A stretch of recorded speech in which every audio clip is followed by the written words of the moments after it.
Hey, how's it Hey. going? Hey! Hey, how's it going? It's going. Yeah. God, I pretty good. fucking love that song so much. It's so dude. good. I love that fucking song, dude. Oh man, that song is the song Started of my using heart it and now soul. too. It pumps you up. It really does. Song of my heart and soul. Anyway, hello everyone. Hello. Hello? We are currently waiting on Silent to get home from work, in which case we will begin a gratuitous amount of playing. It should be about 15 minutes. So until then, you're just stuck listening to us. I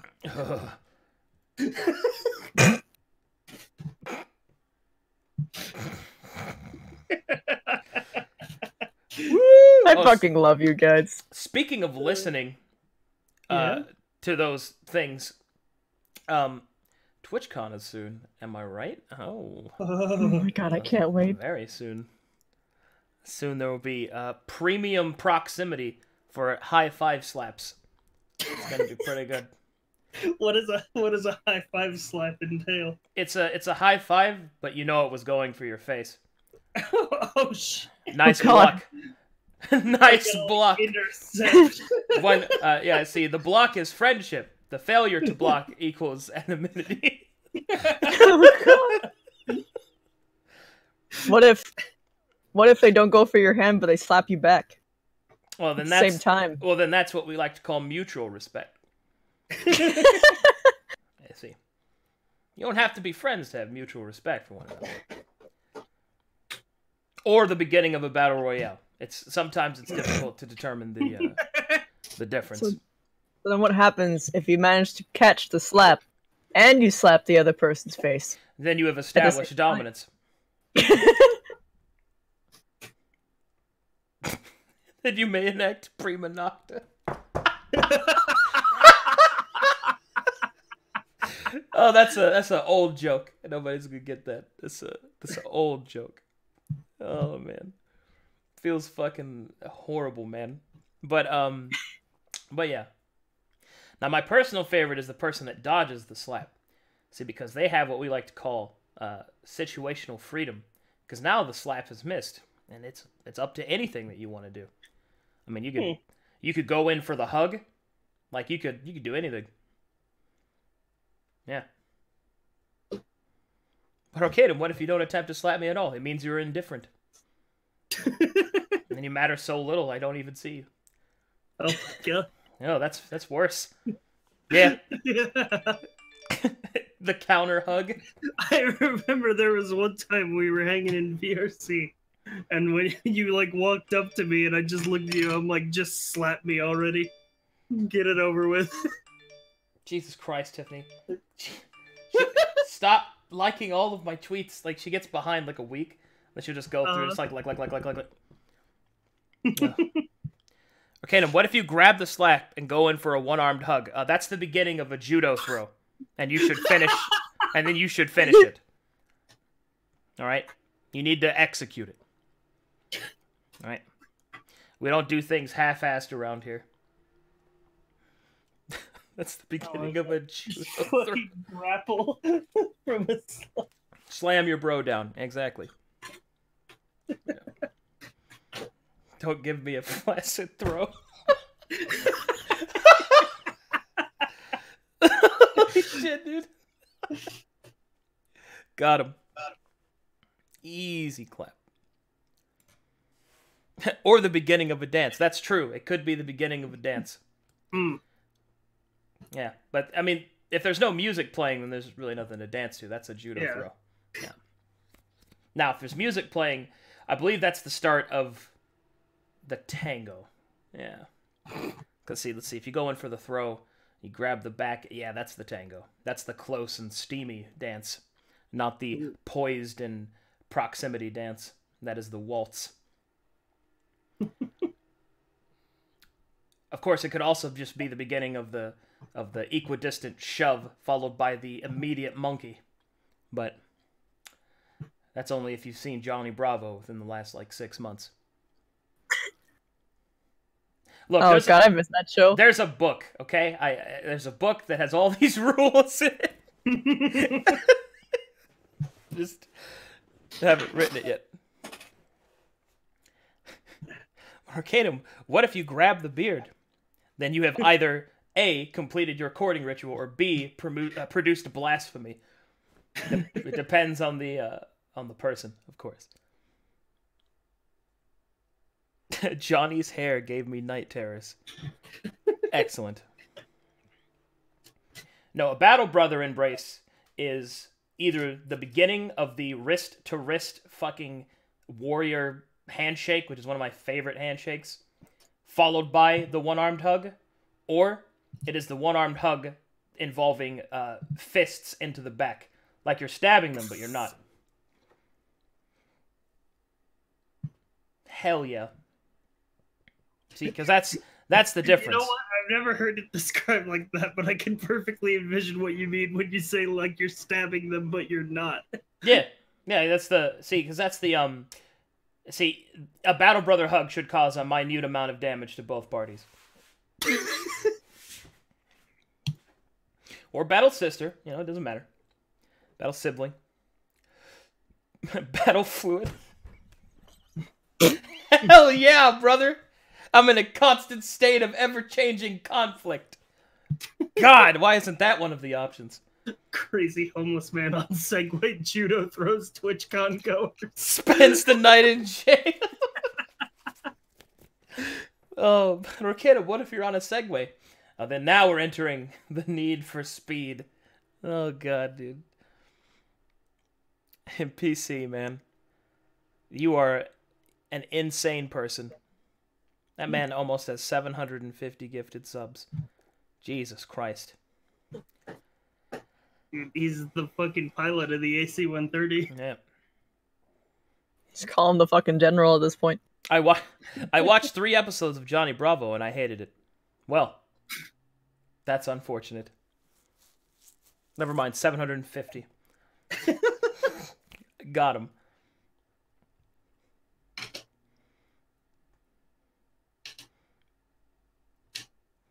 I think Twitch is busted because some of these people don't have my little A next to them, and I know that there's some. On this, I think Twitch is just breaking.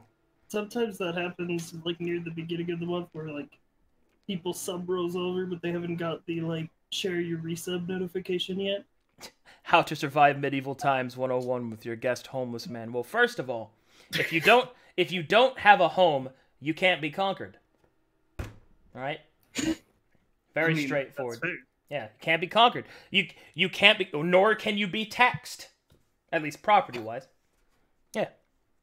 You see? Like, homeless men have only everything to gain and nothing to lose. Exactly. That's why I'm a homeless man. You see, because you cannot kill that which has no home. Right?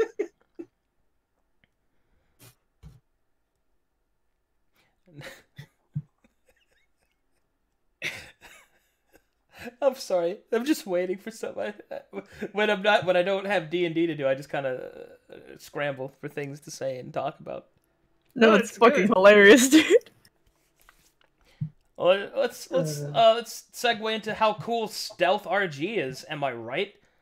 Dude, round of applause. Wait to high five judo chop him at TwitchCon. High five judo chop him.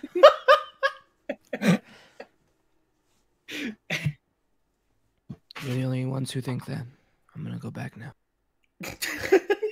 Back into the well. It's not us, though, because he's so goddamn cool. He is. He is very much so. Easy clap. Like, I'm probably going to make a character in Twitch chat plays D&D based off all my streamer friends.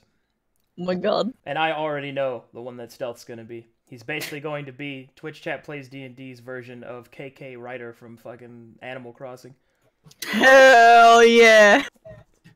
Gonna show up like every other week, and he's just gonna play some 8-bit song that gives me power buffs. It's gonna feel so good. The true bard. He's Hell yeah. Make Tilt the main character. Clap. That's what everyone keeps saying. That's what everyone keeps saying, dude. Make Tilt the main character. That's all they want. Dude, he's so good. Like, I got Clyde. Everybody's like, Clyde, Resident Sleeper, Tilt, PogChamp. Like, God. Then I remember I introduced... People hated the cleric. Oh my God. I was rewatching some of that a couple days ago. It was just fucking... they like attempted to flirt with the cleric when they first met her, and then they changed their mind. They're like, we have to be bold to impress Tilt. Oh my God. Be bold, chat, every time. Because I remember the one time chat voted for logical, and then everybody in chat was like, I can't believe we didn't choose bold. That's the only thing they kept doing. Press 6, you savages. Press 6, run away! Run away! You find the bandits that killed your father. You're filled with nothing but rage, Twitch chat. Run away! Run away! Run away almost won.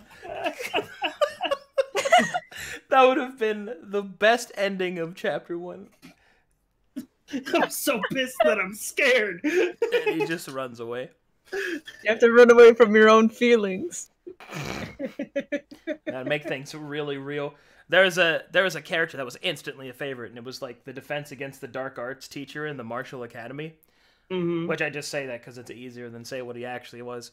And he had the perfect face of just like, oh God, like a perpetual concern face. It was very good. A dive kick plus a high five? A dive 5? Is it possible? Well, first you need to analyze the different pieces of it. It's not a high kick, so you don't have to worry about one-legged balance. It's a dive 5, all right? So what you do is you have to find some higher ground, and then you find the target of your affection, and then you fucking dive bomb them like a peregrine falcon. Like, for example, Miss Universe, I will probably off the top rope give her the double slap, which I'm going to combine both my hands together into a 10-fingered slap into her hand.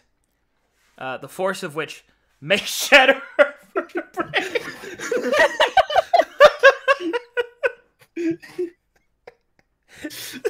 The ultimate technique. 10-fingered slap. I've thought about this a lot. But that's twice as many fingers. 1 second. Nope, stealth's gone. Alright, Faye. That's fine. That's a lot of damage.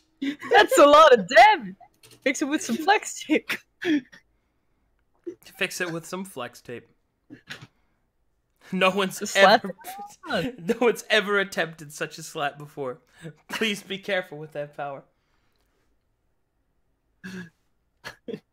A slap punch. Probably the best high five I've ever done was I put bottle rockets in between my fingers and lit them all, and I gave somebody a rocket 5. It was pretty good.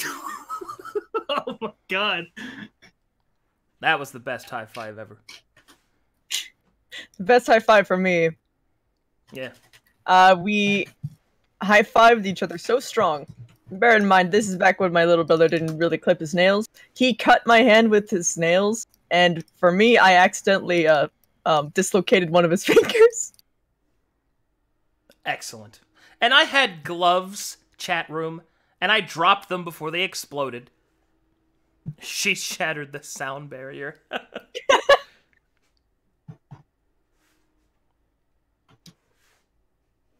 that was great. I actually still have a scar from that particular high five. The rocket 5. I mean, really, we have all the components we need to do a rocket punch in D&D. Indeed. Can you ever high-five a dragon? That shit's intense. But not as intense as high-fiving a T-Rex. How do you reach? You gotta jump. He's got those tiny little arms, and he's trying to reach out for you, and he's just trying not to hurt you with his teeth, and he just wants the high five. Nobody high fives him, and he gets so angry. That's why he became the Thunder Lizard, because no one could high five him. Science. Hey, when you put it like that, it just makes sense.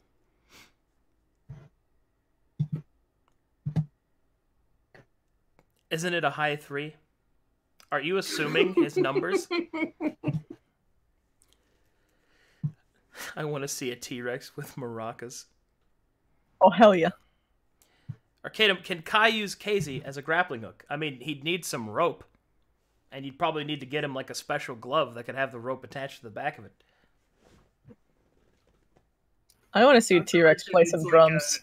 Like a flesh hand holding on instead of like a metal hook digging into whatever you're climbing. Yeah. Well, it's 5:30. She did say that was the minimum. I remember saying this last week. Well, we'll wait and see.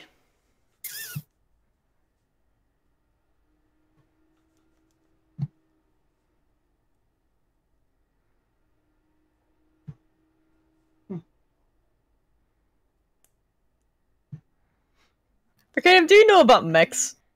Mechs in the chat. Mechs in the chat? What? Who? Okay, so there's a kiddo in the chat named Mex _, and what he does is he goes to every single chat and he asks to be banned. And so what I've done is I just mod him because then no one could ever ban him. Look, he's already getting upset with me, screaming.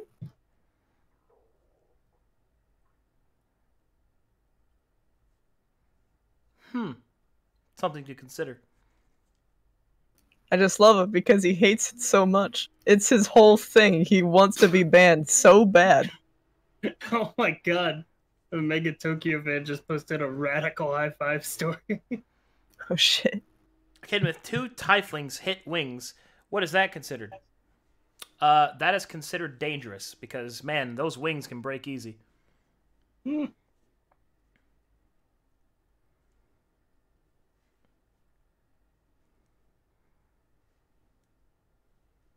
But I'd probably call it like a high flap.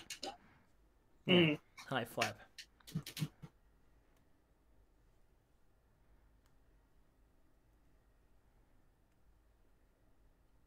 Have I missed anything?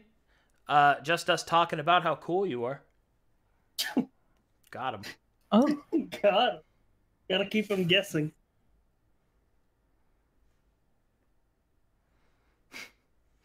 So they added Cart-chan and the hand to the list of the characters. Okay. Yeah, handsome Casey. Handsome Casey. Handsome Casey. He's handsome to me.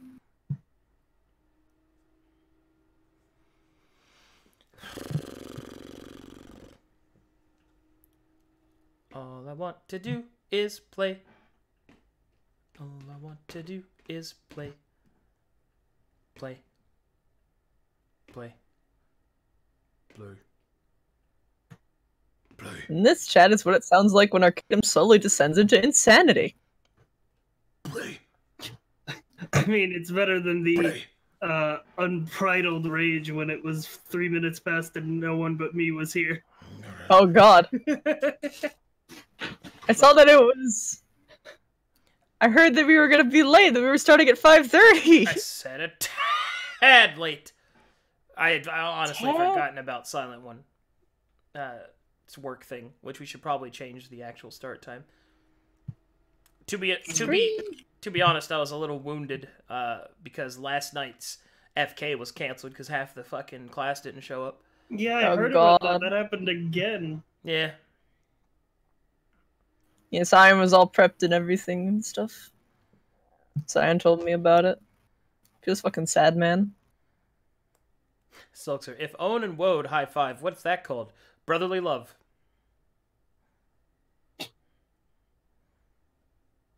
Kaden was just mad that the one who showed up out of all of them was Cypher.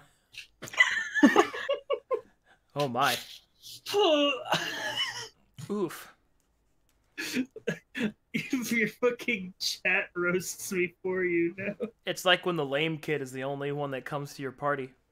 I don't know, man. If I had a birthday party and the only person that showed up was the quotations lame kid, that kid would no longer be lame to me. Yeah. You know? I mean, that's pretty fair. Because all things considered, doesn't matter how weird, awkward, or lame that kid is, because he's the one that showed up to your birthday party. He's the one that put in the time. He's the one that showed up when no one else did. And for that reason, we shall now share our blood. And together, we will take Jerusalem. By the way, this is a 16th century birthday party. I feel like it's important to mention that. Of course. You gotta tie the whole thing together. That took a turn. That escalated quickly. I wonder what the lame kid looks like in the 16th century. Literally lame. Like his legs messed up. Day is full. Slap a fucking peg leg on that boy. Let's go.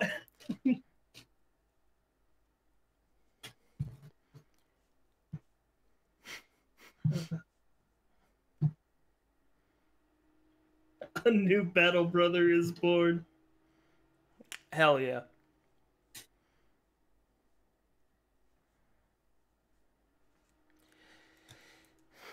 Kaden, when was the last time you spoke to Moon Moon? I'd love to see you run a campaign for him again. I talk to Moon Moon all the time. I run a weekly game for him, although we haven't ran in the last 2 weeks because of reasons. No D&D ever again! Ever again. Feels bad, man. Arcadum, if someone shows up to your party, do they become temporarily homeless? To my party? No. They become permanently homeless. Do you steal their Never home? to return.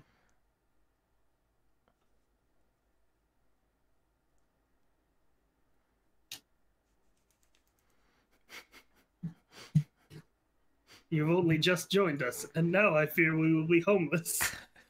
My apologies. That's one of the best sound bites. Like, I can't believe somebody found one so appropriate. Like, it's the perfect sub sound for me. My apologies. You've only just joined us, but now I fear we will be homeless. It's so perfect, dude. Where's that even from? That's from Dynasty Warriors, of all places. Oh my god. Yeah, Dynasty Warriors, man. Be bold, make them homeless. You know, I think that if I'm going to do Twitch Chat Plays D&D again, if I don't do just Tilt as the main character, I might just do an actual homeless character, like in a city, and his slow rise to fame.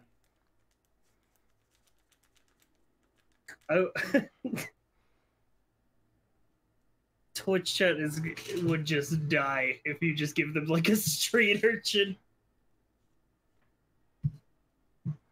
A really slow rise to fame.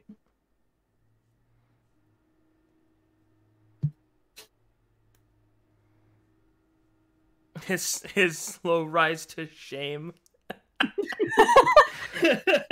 One cup. I wouldn't be slow. Time.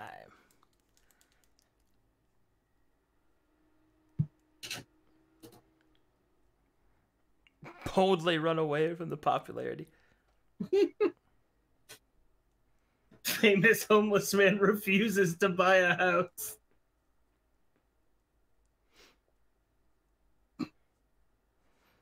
Make Roy Wheelhouse's brother the main protagonist. Absolutely not.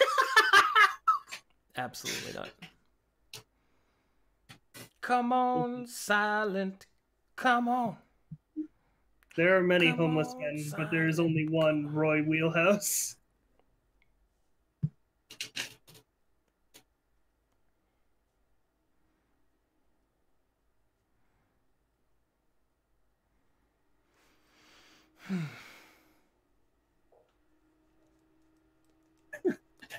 You walk up to a door. Charisma!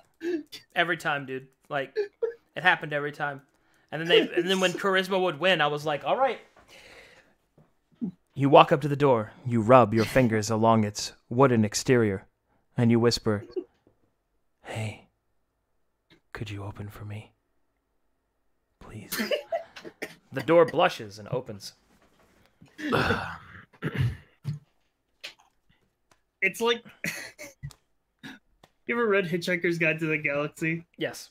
The They doors have that the are doors pleased to that, like, open. Mhm. They sigh pleasantly when you open them. Oh. They're happy to open for you. Wretched, isn't it? We'll never have a sequel to that. Because they can't replace Marvin. Because his voice actor died. No.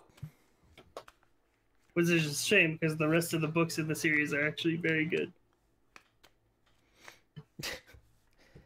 What's the answer to the life, universe, and everything? 42. Huh. Correct. Not sure what I expected, but it was not that. Hey, there Good she is. girl. Hi. So now I need to pick my shit. Look. I've been just reading this shit over and over again. Hell yeah. Again. Spicy. Today's gonna be spicy. I'm ready for the spice. We ended on such a cliffhanger last time. We were literally on a cliff. Or no, we weren't. Never mind.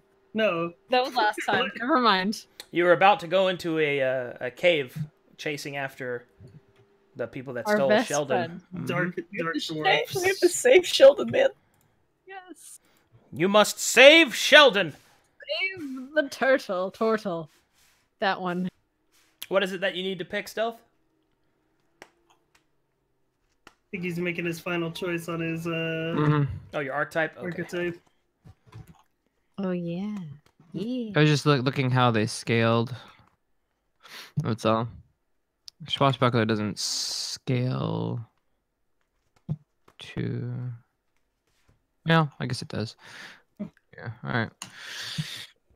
Probably the best thing about Swashbuckler, more than anything else, is that it allows you to sneak attack on your own, which is pretty good. Oh, Yeah. awesome. Oh, speaking of which, I had a small question about Horizon Walker. I get to use Planar Warrior each turn? Let me go look at Horizon Walker. It's the, like, bonus action, do an extra D8 damage. One moment. Reading. Planar Warrior. Choose one creature you see within 30 feet of you. Because if I could just get to do an extra D8 damage every turn, that's PogChamp. It looks like it. Hell yeah. I mean, you're giving up your bonus action, so... I don't have anything that currently uses a bonus, so... Well, yeah, because you're not a That's the dual-wield point. ranger. Well, actually, I did take one spell that is a bonus action cast, but... if Yeah, I'm You run out of using that spell one, yeah. slots. Looks good to me. Shoot him with force damage, my dude. Force damage is good. Action economy. Well, yeah, it's good because it not only does it do 1d8 force damage, it also turns the normal damage into force damage. Horse damage. Does KZ level up? Yes. Handsome KZ levels up, but he levels up differently. Actually, I have a question about leveling up. Yes. How are our spell slots being treated? Do we just get the extra slots we just got upon leveling, or do we have all of them back? Are you asking me if we do arcade style level up? Yes. Everyone arcade style levels up. Oh boy, I have all my so- spell slots. Yeah. Okay, that's good because Yeah. I was like, oh, we didn't fucking rest at all. Yeah. Yeah, I was worried. Yeah. Cinematic.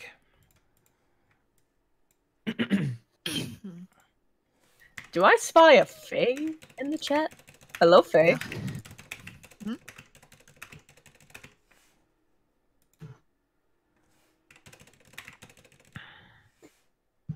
Mimi, you gotta change your profile pic.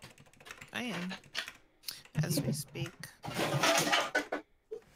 Second it. I have a lot of it. All right. Alrighty. Everyone's nice and charged up. I got everybody healed. Make sure you got all your good stuff together. Woo! received 10,000. Yeah. Okay. Let me tell you, K Kona question mark. that's just my natural voice, Mimi. K Kona, brother. I'll tell you right now, oh, K-Katum. K Katum, brother. All right, let me. I gotta go see all my family. Yikes. Yikes. Oh, wow. Wow. Ooh. Ooh. Yeah. I don't know about that, Husk. Yeah, I'm gonna. Oh, gosh. I don't know about that, guys. Oh, jeez. Oh, God.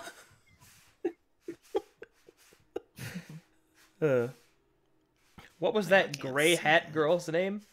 You mean the fish person? Gray hat girls. Her name is Essie, and that's not a hat. That's a cap, like a jelly cap. But she makes it look like one. She uses it like such.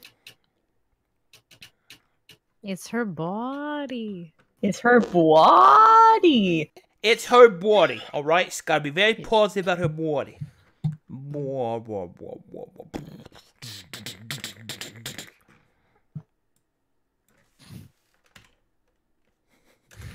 I'm sorry. No, it's fine. I I'm apologize. sorry. I am madness. I think you're actually insane. Clinically, yes. Yeah, I believe it. someone has to be. And you are the DM, so. Who else is it gonna be? Mm-hmm. Only I am homeless enough.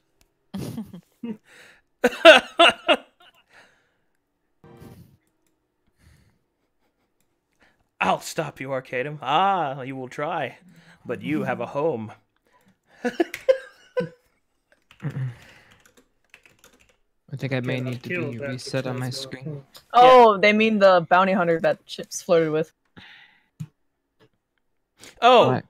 Did you mean I was grasping hand when you said gray hat? I think they did. all right. Let me get you guys set up here. Here is your No, reset. I feel very put upon because anytime I fucking talk to a female, it's fucking flirting. Is this what a female feels like? Mm-hmm. I Yes, except the opposite. Well, obviously, yeah, but Mm-hmm. yeah. if it means anything, the character didn't consider it flirting. Also, she was pretty hammered. So, you know.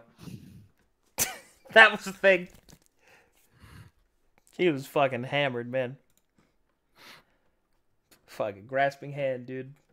Whew. No D&D, Arcadum goes stir crazy. It does, it's true. I don't know what to do with myself. Okay, I've got some links to some sweet sounds to assault your ears while we do a transition. Because where we left off, all of our brave heroes, you had just chased down those that kidnapped Sheldon, and now seek to rescue the innocent turtle. And I use the word innocent because, look, man, he's a merchant. He didn't do anything deserving this, probably. You hope. Fuck, what is his past? Anyway, here we go. Dude. Let's get it. Oh, well, could you remind me what my... Oh, wait, I could just look. I'm dumb. 38. Let me make sure everybody's... Yeah, everybody seems to have the my right proper HP. health, yeah. Everybody's got the right HP. Okay. Get out of here, biscuits. No, this No, biscuits is good. All right, here we go. First, we start with this. Oh boy.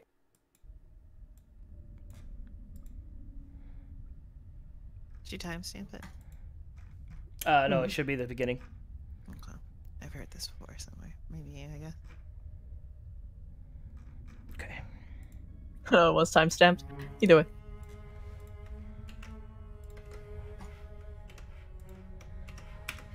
Yep, everyone's above level 30 except me.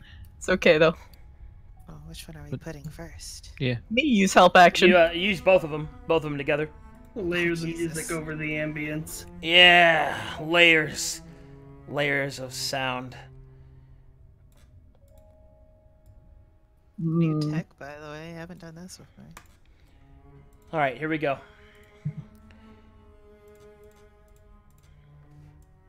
Time to transition. You stand at the mouth of the cave. As you look inside of it, those of you that can see into the darkness are able to detect a few things. First, the cave is deep. The air is cold, and it seems to go down at a stark angle, leading into the earth. And here we go. I need everyone here to make me a knowledge history check. Or a history check, excuse me. Well, this is a great start to everything. Don't ask me, idiot. I don't care. Essentially, Oh! sometimes that reading pays off. History check. I don't Yep. care. The 1 and the 20. 2 ones. Fucking hell. It's fucking good. Wow. Average. Well, the thing is, you can't see in the Underdark, or Underworld, because it's super dark, so you can't see the things that you've seen. Got him. Thinking face. Anyway, Arden, you know exactly what this place leads to. This path, as you walk down into the cave, you've heard of it only in stories by the world wanderers and also by the Krazaxian dwarves, that the dwarves' homeland, their true homeland, lies deep, deep beneath the stone, from a place only known as the Underworld, which is rumored to be lit by a dark sun with the power of the god Astaroth, lord of strength and stone, etched beyond into caverns so large that they resemble small worlds in and of themselves, complete not only with their own weather, but also with races and civilizations just beneath the surface of those that walk above. I relay that info, and then I'm just sort of turn to them like, this isn't good. Well, there's nothing we can do about it. Eventually, as you follow your way down, you come to a large stone gate. Time has been almost completely ineffective against this gate, but you see that it is open slightly. And there, you see a scale, an old malted green scale. Make me a nature check.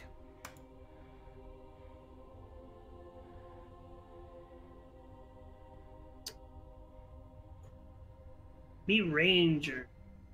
Me smart. As you analyze it carefully, you recognize the old, mottled skin of your benefactor. This is a scale from Sheldon. Ew. Gross. And the door lies slightly open. Okay. 1 second, guys. Let me take a look.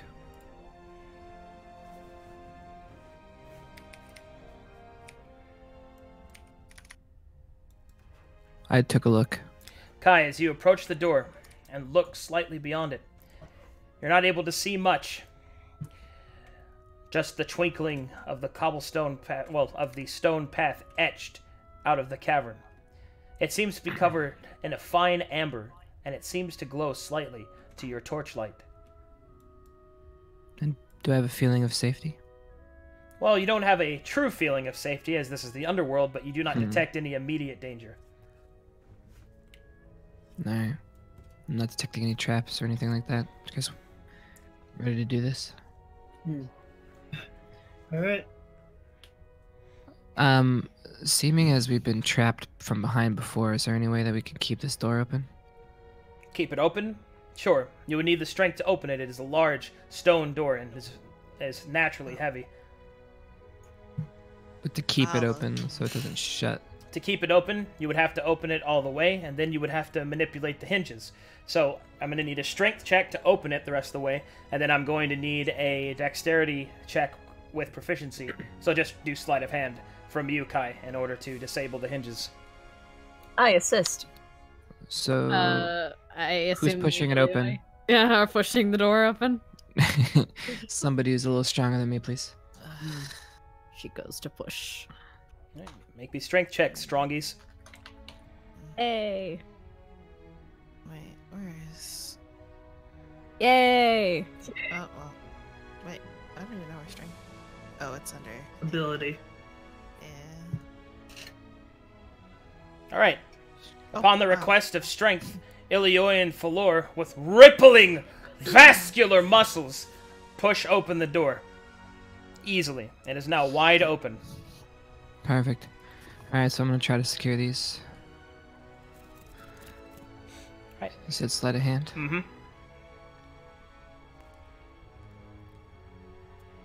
Oof. You're able to work the hinges and get them caught. Any sort of strength could push for... Enough strength could push past the brace that you put in place, but they should not close on their own. Something will actually have to close them. Okay. Alright, well that's the best I can do right now. You guys ready? Good enough. Alrighty then. Who here can see in the dark? She raises her hand. Alright, then maybe we should take point. She actually looks to Essie. Can you not see in the dark? No. She nods. Alright.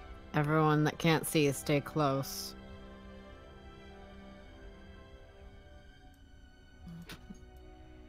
Keep it slow and keep checking for things. Alright, I'll move you guys together. Go and get in a formation. I think me and are next to each other. See, back up. Oh god, no, that's not you. Alright. Just lock the grid. There you go. Sorry, yeah. Alright, as the party moves further along, they come to a point in the cavern where it opens up wide. Two massive stalactites can be seen flanking the road. And the depths of the cavern seems to continue onwards, your footsteps infinitely echoing until they vanish and fade. Interesting, we should probably take a look around. Yep. Be careful, 1 second. Ooh.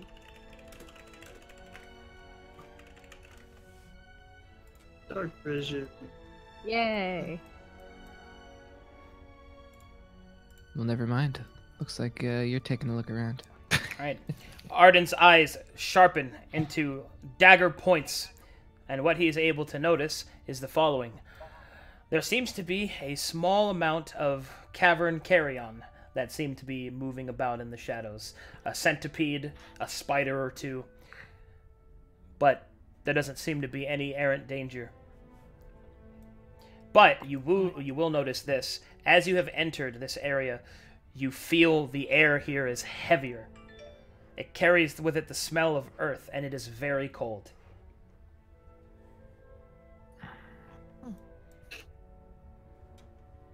We must be getting deeper to where they live.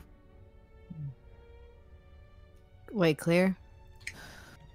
Yeah, Appears to it's be. clear. She nods and she'll move forward.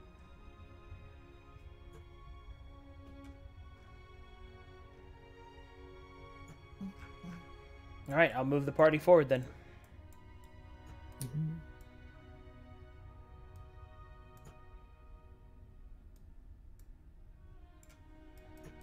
You get to this point. You see a strange stone formation here.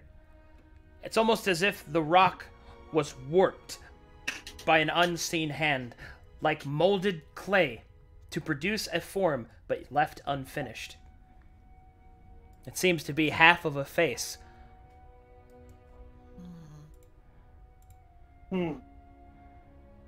Aren't you studied in different cultures, Essie? Do you know what they were trying to build here? I'm going to see if I know anything about this. I'm assuming it's a history check? Yep. Shit. I'll give you Roll. 8. Okay, roll again.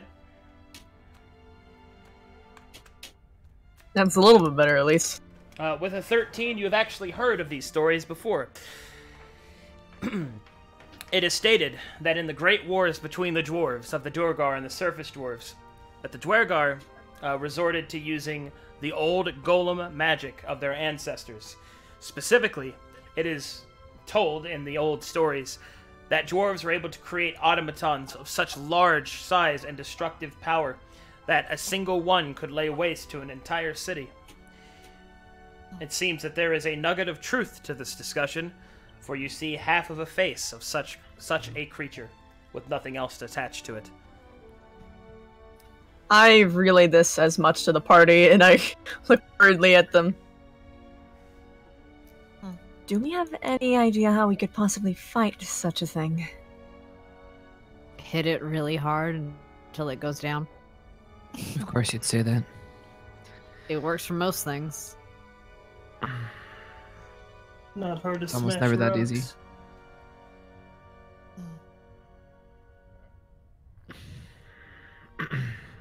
This thing is massive.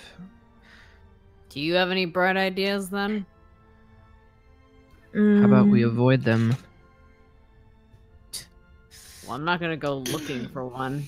Let's hope they don't have any golems walking around for now. Well, I think they'll hear us coming. She steps even quietly to see if she can if how loud the footsteps echo.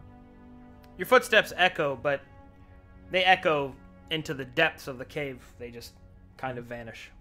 Is there anything along this edge? As you inspect the face of the golem more carefully, you get the feeling as you investigate it that it was unfinished. And as you move your hands along the edges and investigate the nooks and the crannies, you're able to discover that there is something very precious hidden within the head. Although it is still inside of the head, but you can see it coming from the outside. So basically it's etched, it's kind of socketed in, for lack of a better term. You see a massive sapphire. Huh. A sapphire that is about the size of a gnome.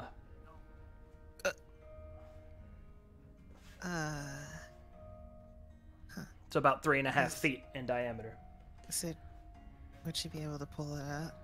Not without great strength and with much difficulty, because you would need to break the stone around the golem's head, and you would need to do so without harming the sapphire. Let's do it.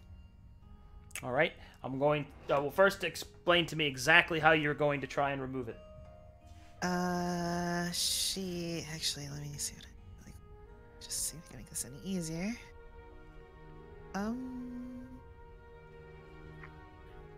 She's gonna try and pry it open with the hand axe.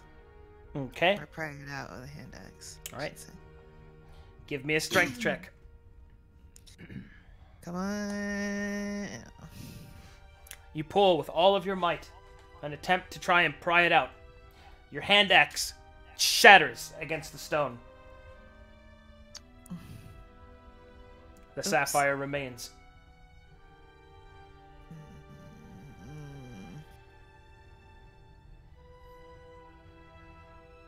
Hey. Floor. Come here really quick. She looks around, kind of It'll take like a second. She grumbles. All right, come with me, squishies. Miko! Point to the sapphire. I want that. If I'm helping you get it, we're splitting it. I get the most for finding it. Then you're not getting it. She starts walking away. Whatever. I mean, just the fair fine. question of I a just- gem like this being here is why Would they leave it here? Can I? Also, we have a bit more of important things to deal with, like Sheldon. Time is of the essence. We can grab your gem on the way out. Or we could just pull it out right here rather than talking and it'll be done with. Can I make a check to see? Because I have an assumption of what that was for. But I don't know if it would be right. If you wish to determine the purpose of the gem, that is an Arcana check. Okay, I'm gonna do that. Might I also was gonna ask about that. And any of you can do that if you'd like, now that you all know about it. Son of a bitch. Heck, Aid, Essie. thank. They own Arcana. Great. Mwah. So this is Hell yeah. basically like a head, a golem head, yeah? Half of one, an unfinished one. She frowns. Well, Go ahead. with your Arcana check, you're able to determine that this sapphire served as a reservoir for magic, for raw energy that would power, assumedly, the golem. But there's something else that leaves you a little bit concerned. The sapphire is complete, while the rest of the skull is not. That isn't normal. The gem would be finished as the head is finished, so for half of the head to be missing means that something is either wrong with the gem, something happened during its creation, or there's another purpose that you do not understand about it. So see, it'd be better to take it up now anyway, just in case we come back and something crazy happens.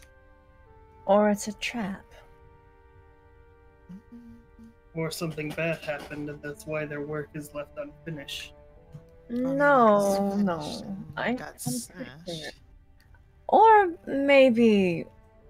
Did anything happen Well- when you touched it? No.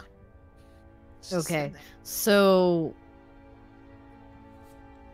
Tyrell, he said something about soul gems. Mm. I can assume that's all it's for. It's just I to have no idea. control. Well, actually, does she know anything about what they are? Because I don't. I have a question. How heavy would this thing be if we actually even had it? And who would carry Yeah. it? Let's see, with your discerning, roguish eye, the sapphire erring on the side of less weight, like considering that maybe it's not quite as wide as it looks, it could weigh anywhere from 100 to 200 pounds, easy. I could do that. Not to mention we don't have a carriage, it would be half a day's travel back on horseback. And Just we're put it in this wasting time. bag. Just put it in this backpack, it's fine. We're wasting carry it. time. Then Alright, shut here, up before and everybody let's get gets it out. angry. Remember, normally I would side with you guys, but after you guys started going down the what if scenarios of what if it did this, or why is it here? Why is it not here? Say we leave it and we come back and it's magic, right? I don't understand shit about magic, I'm gonna be completely honest. But isn't it presumably possible that maybe it isn't finished? Maybe we come back and it's fully animated? Then what? That would require the dwarves to come back and work on it. But if the sapphire is whole, if it was complete, Then what are we going to do? Fight half a golem? listen, I don't know how this shit works. All I know is that shit can happen. And what is the safest route right now? Eliminating a potential threat or leaving it? If you want to eliminate a threat, then we should shatter the gem and collect the pieces. That's too loud. Let's just pull it out.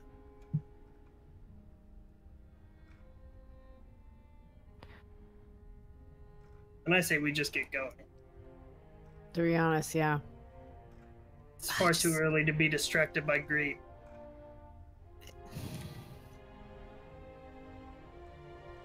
Look, Sheldon could be dying, or worse.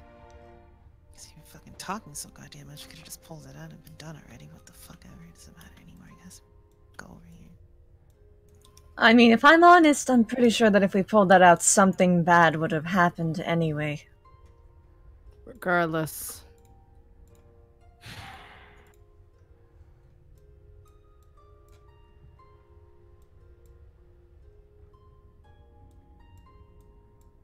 All right. The party moves away and continues its journey. As you move further into the cavern, up ahead you see another set of strange warped stone, and you recognize it to be the other half of the head that you discovered. Oh, what do you know? And inside of it, you see an area where the other half of the gem would be socketed. But there's something else that you notice, and I need everyone to make an Arcana check.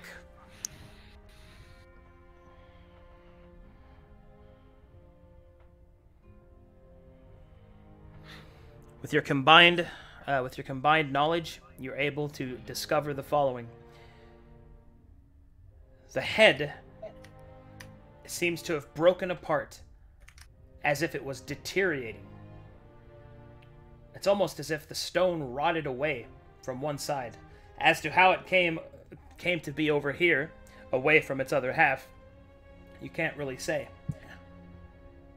But the stone appears to be rotted, and in some areas you can even see that there is evidence of a sort of strange ichor that glows green in your torchlight.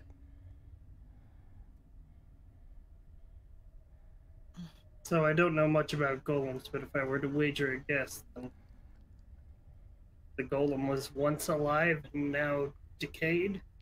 Do we know it's dead? It's not moving. Technically not dead. It's just not animated. Exactly. That's why I wanted to take the gem out, so it couldn't be animated. Whatever. Oh my god, if you guys are gonna keep bitching. She goes over towards the fucking shit. Jesus, wait. Calm the fuck. You guys are the ones that keep bitching about this stupid gem. Yeah, get Yeah, it. but She don't be goes and fucking tries stupid to- and running. Get it out. Jesus. Hmm. She goes and she brings her hammer out and she tries to hammer at the. Actually, fuck. This is metal or stone? Is what, metal or stone? Is the oh, it's just stone, right? That's The head is stone, around and the the gem is also technically stone. It's a mineral, but yeah. Don't break it. Don't break it.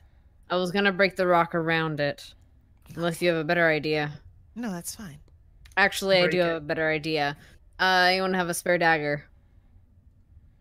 Not a spare dagger. Yeah, not a spare dagger. Well, You don't she have a looks to the regular one? Hmm? I look to our rogue pal.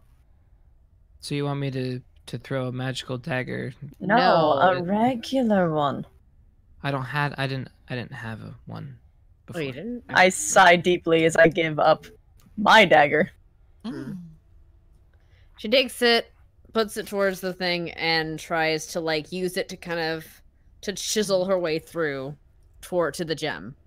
Like she not like she's using the dagger as like I guess a chisel and kind of hammering with her hammer on it All to right. try to chip at the stone. Do you have any artisan tools that could back you up with proficiency here? No. Okay, then make me a strength check. Okay. Foyne's helping. Okay.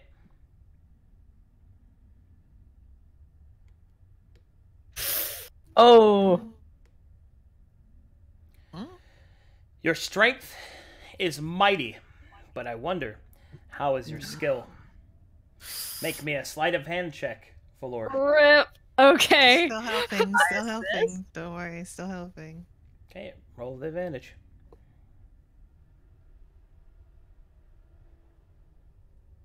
Don't break it.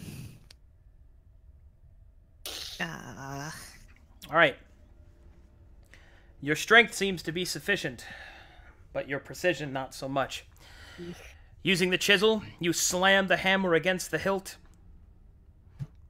You slide underneath the bracing stone. As it begins to crack and tear away, so does the sapphire.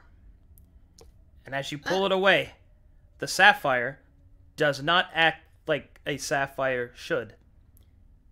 It breaks apart, almost like into sand, and as it begins to pour out, a strange viscous liquid pours out of the sapphire as well, and deposited on top of it is an underdeveloped skeleton with flesh still growing, or at least at one point still growing. Well, Well, we Nope. tried. nope. Bye. How No. so underdeveloped skeleton as in a child? Oh no, not Oh, not like okay. a fetus, but like Okay. something was, well, kind of, I guess, but not like that. It seems as if something was being Created. created through non-traditional methods. Does it Whatever look like a dwarf skeleton? it does not. Its skeleton does appear to be humanoid, but there are some blatant problems with that. You see that its skull seems to be elongated, as if the back of the head was slightly more convex and kind of spread out like a cone. The front, you can see where it would normally be teeth, there appears to be 6 large beak-type protrusions in a circular method around the mouth.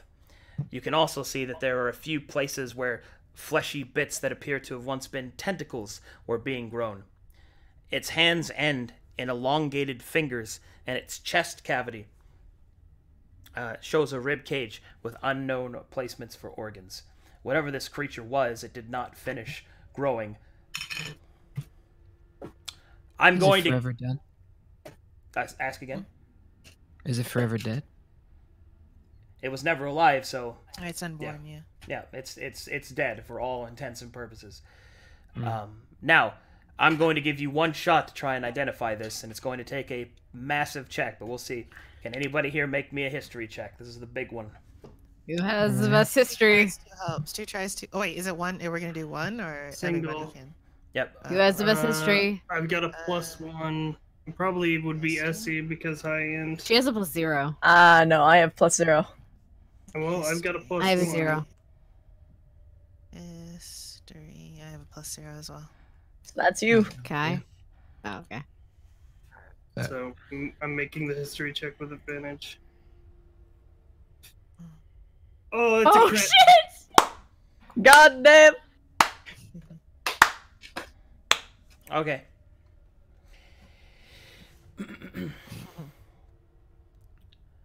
These creatures are known as the aphotic ones.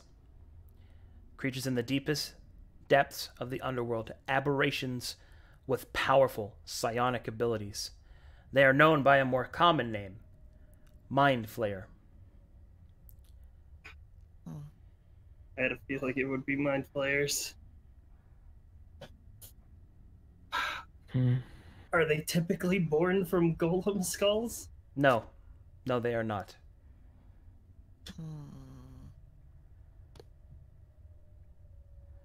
Demon. So something perverse is happening.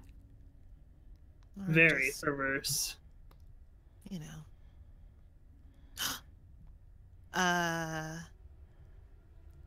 Do you think that they know about this and they're trying to use Sheldon to figure out about it? Maybe. Maybe they're trying to make them. Uh, I mean, They were if in you a think dwarven about this golem. as a experiment, and this gem created a failed one, maybe they want Sheldon to help them with finer gem crafting. Whatever the case, he's in trouble. Yeah. Knowing him, though, if it has to do with gems, he's probably having a good time. Whatever this is, we can't allow it to continue, not just for Sheldon's sake, but for the sake of the world at large. Hmm. I guess let's go. All right. The party gathers up.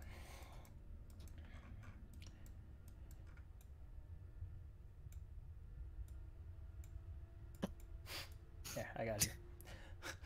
They gather up into each other. They fuse into one. We are Voltron. All right.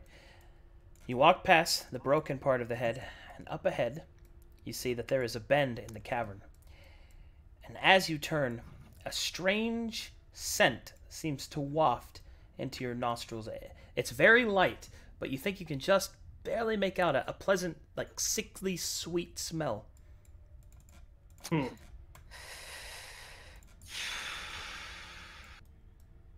Ew. As you enter this part of the cavern, it opens up wide. Up ahead, you can see that there are 3 large stalactites and another strange piece of warped stone. This one appears to be the remnants of a hand.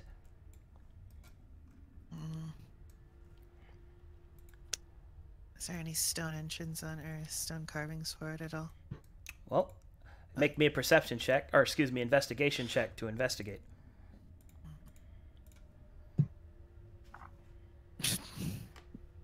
I'll assist. I don't really. Oh, okay. Well, I don't really care too much, you know. Oh, I care a little more. Ilioi will look at the stone and realize, I think this is rock. Yeah, I think this is. But upon further inspection, you do not find any large gems or anything like that. But you do find something curious. There are how can I explain this? There are veins within the stone, and that has small bits of the same sapphire gem dusted inside that lead to different parts of the stone.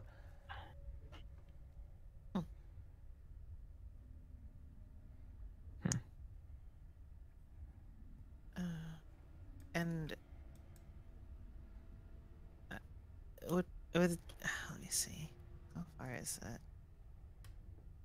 I guess she'd be able to see like the up here as well, up top, past the cavern to these things.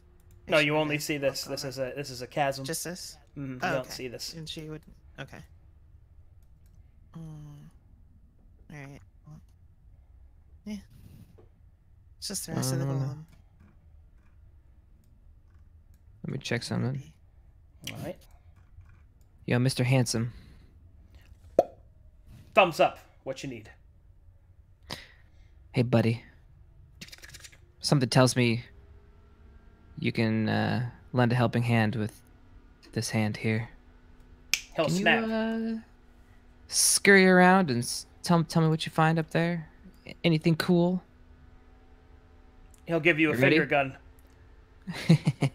All right, grab on. All right, grab it on. Throw. Huh.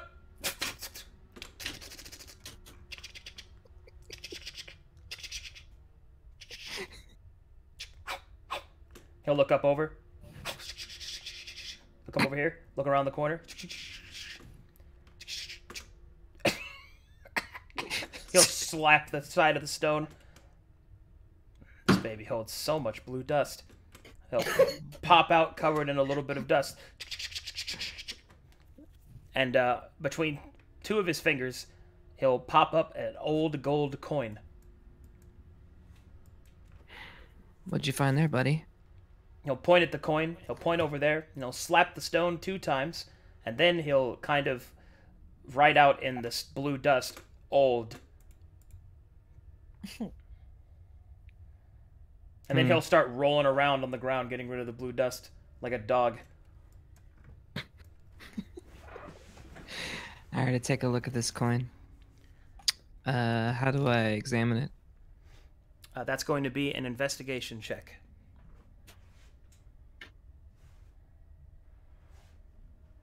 All right, there's one thing that you, in your occupation, know a lot about, and that is currency. There are many different types of currency that exist within the world. There's your standardized gold, but even the standardized gold has different remnants and where it comes from, different forms of mint, and one can tell a lot by the age of a coin by how it was minted. The particular coin that you're holding in your hand is made out of a pure type of gold that is more malleable, more bendable, and also it means that it comes from a pure source of gold itself. You can also see that there is an imprint of a dwarven lord, no doubt a dwarven rune, that you do not recognize, which means it's unlikely to be one of the surface dwarves. On the back, you see that there is a strange symbol that looks religious in some manner. Make me a religion check. Okay.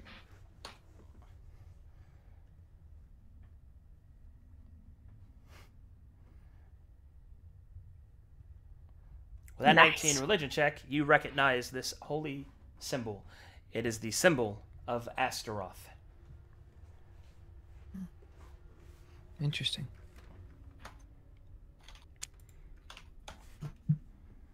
Let me get you a link to that page so you know some That stuff. was the Dark Sun guy, yeah. Yep. It's the thing with from the knife, right? Yeah, and the key Knife that has it I in have. there. Mm-hmm.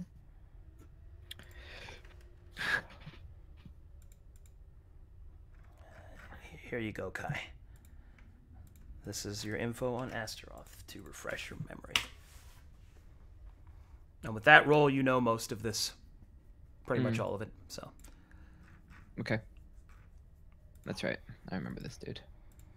Okay. Interesting. Alright, I put it in my pack. Handsome Casey will finish cleaning himself and will crawl up your pants leg. High five, buddy. Oh, he'll leap out for that. Pow! And he'll come right back up there again. He'll chill in your pack. Alright. Well, not much, but an old coin. So I guess we continue? She nods. Well, if it's markings of Astaroth, then this truly is the gate that we feared it to be. Yeah. Let's Well. hope we don't have to go too far deep into the underworld to find what we're looking for. Probably best not to get lost, yeah? Nor should we dawdle. Indeed. Alright. Well, let's get in formation and continue, yeah?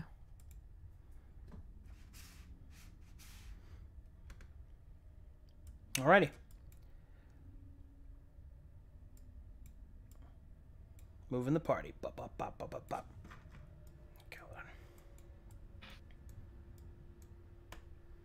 Continue on your way. Oh, man. Love the stone. It looks so good, dude. All right. It's the little things for me. Look at this. Looks so good. All right. As you come up here, you see another strange warped stone to the south. This stone seems to be a remnant of a foot.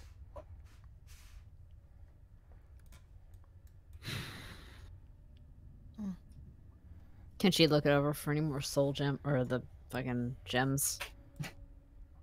Now that you're more familiar with the process these things must be made of, you find that there are veins with the same curious blue dust, although you do not find any evidence of any coins or anything like that. However, as you study it more carefully, the positioning of the foot leads you to believe that it's possible that all of these could belong to the same golem. As you had seen a hand, you had seen a head, and you had seen a foot. What if all the pieces come together? That's what I figured from the start, but yeah. Well, the They need sapphire's a gone now. torso. Yeah, but I could, in theory, still operate without the head. Unless It it needs has to be multiple animated. stones. Yeah. This that's seems what- like a bit more than your usual. golem. Well, there's nothing we could do about it now. We took care of the first sapphire, I guess. So No, what I was suggesting is perhaps we should smash all of them. but They there's don't all have stones in they them. don't have storms. Ah, It's all never mind. transferred from the centerpiece. Unless it possibly had one in its chest, I don't believe that it'll be a problem anymore. Hmm. Plus, it's been separated for who knows how long regardless, and it's not like you could simply gather all its pieces so easily. I think what we need to be more concerned about is possibly complete gold, the way to keep her within.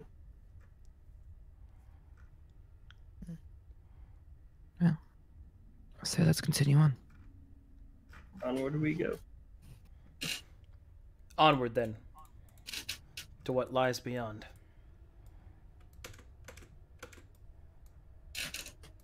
As you follow the path even further, up ahead you see another piece of the golem.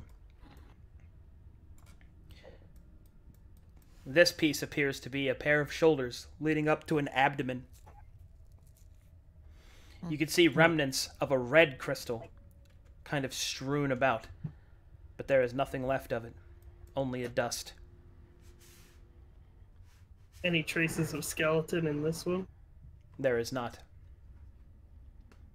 However, if you would like to make me an investigation check, there may yet be more to reveal. That sounds pretty good.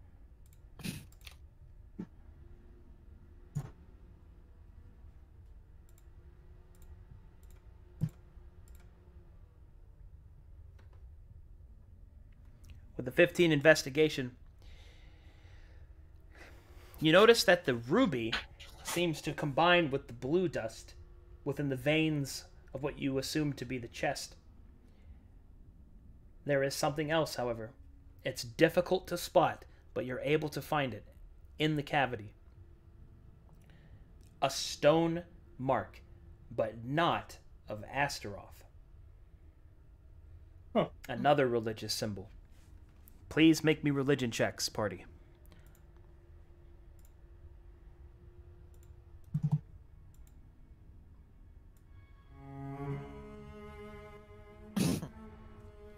What's religion? Right? Big Claire. I just Big dragon. bar. Me thunk. All right.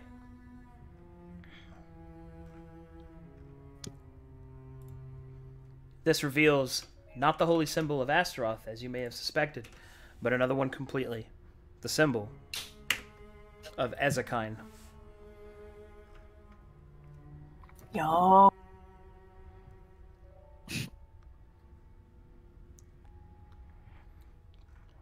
Ezekine being the god of the forge, the stone shaper, forge faller, the patient one, the discarded. Makes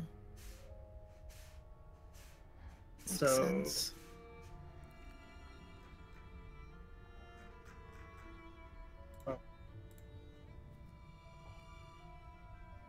Hello? I'm reading. Okay, sorry. Yeah, it makes sense for them to work together.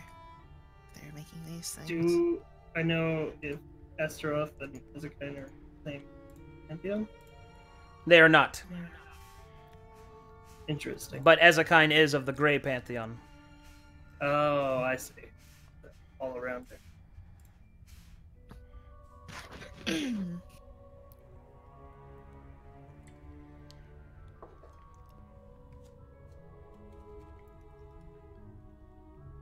Let's see. Well, I'm not entirely certain. Something might be worthwhile in thinking. Maybe they weren't exactly working together, but instead they took upon, say, Ezekine's already made buildings to create this, somewhat accidentally or in a stolen sort of way. I'm not sure if they're actually working together, is all I'm trying to say. Well, at least we confirmed that there isn't a second gem in its heart or whatever.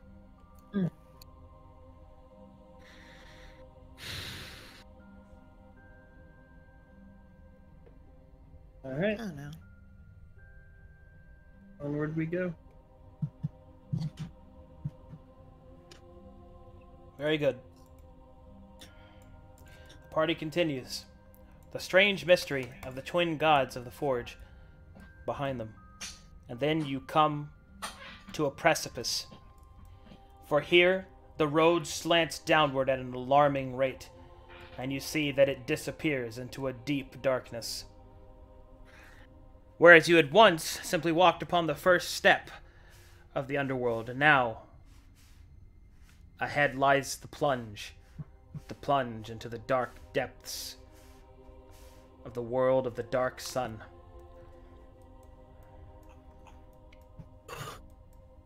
Question is how are we gonna get back?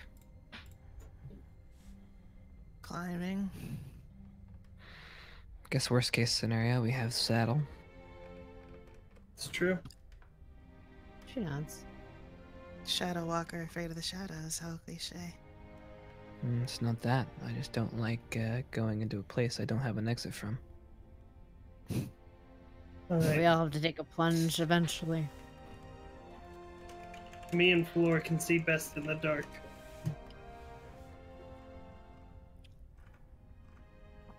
We'll guide the rest of it if it becomes unseeable. We have torches, though. I was about to as well. say, a torch. It's true. Who knows? Darkness could be magical. One way to find out. Mm-hmm.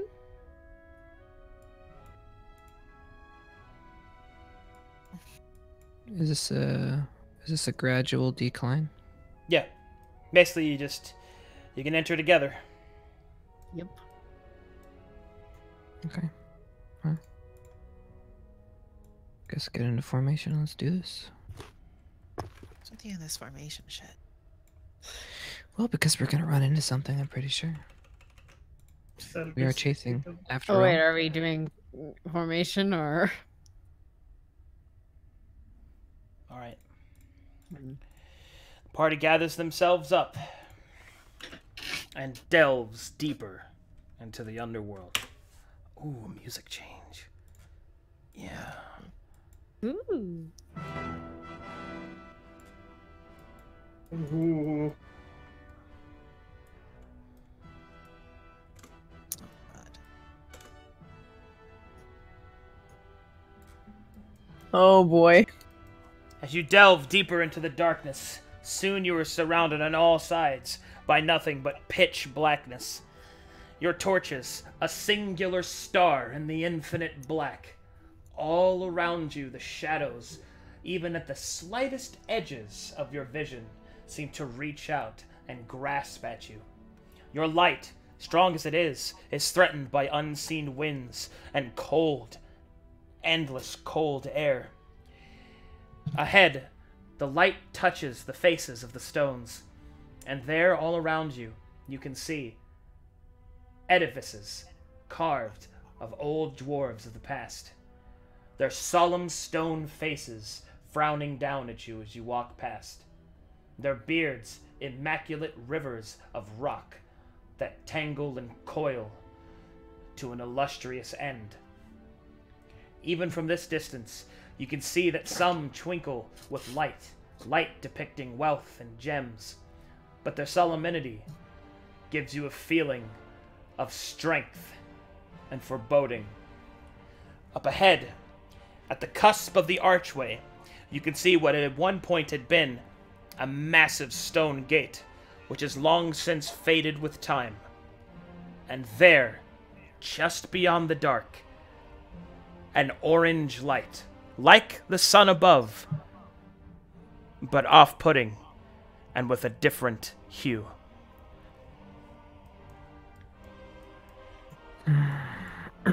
Oh, Let me take a look here.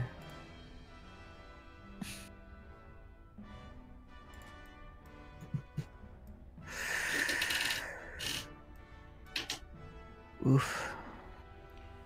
As you scan the pitch black, you get the feeling that you are not truly safe, but you do not detect any traps, nor enemies. I guess we continue. to the light of the dark sun. And then finally, you break straight through the dark, and there, the orange light of a half-seen sun etched onto the mural, impossibly far away, yet somehow still close enough. And in front of you, a forest of mushrooms. Yum. Can I discern whether or not these mushrooms are like poisonous if they like spew like spores, some shit? their purpose in general. Nature check. Me too. I'll assist you on that. I want to know too. 2. You do know too. Mm-hmm. You do not know. The mushrooms vary in size and species to such an extent that any of the mushrooms you suspect it could be any, all, or none of them. This is truly a new biome of untold variety and unknown secrets. I'm just going to go off on a limb and say, do not touch them or get anyone near them. Yes, it is a whole other world down here.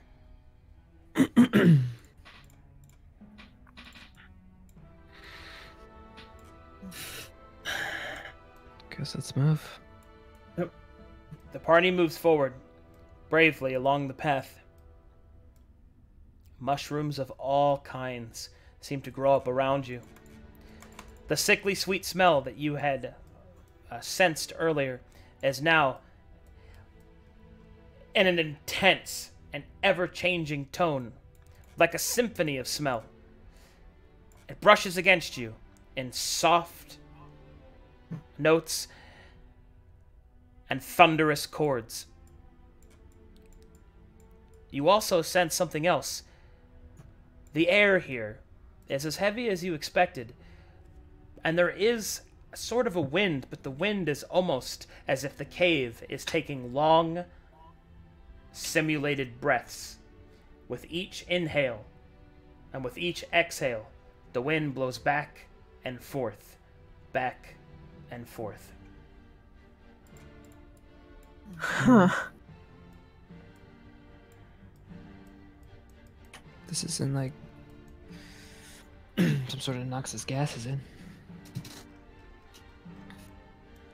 mean, people live around here, I'm sure. Sheldon made it through. Pretty sure they wouldn't simply drag him through something that would kill him. They obviously want him to alive for some When you get reason. to this point, you can finally see it. In the orange light of the off-kilter sun of the dark underworld, you see the beginnings of a grand fortress etched into the side of the cave wall. Huh. From this That's not gonna be distance, easy to get through. you cannot spot anything, save for its stone stand, its watchful statues, and its grand, grand stonework. This must be the enemy's stronghold. Probably not best we go marching. I don't think there's any other entrance, is there? Well, Not unless you know how to dig. there's always another entrance.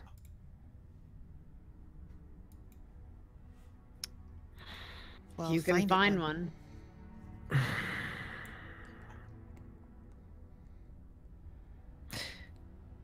All right.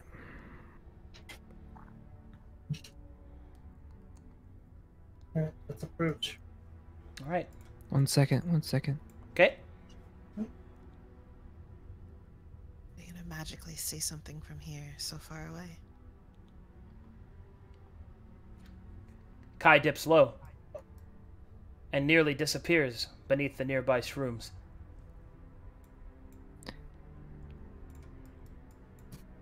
Let's all move a little bit closer, but then let me continue forward.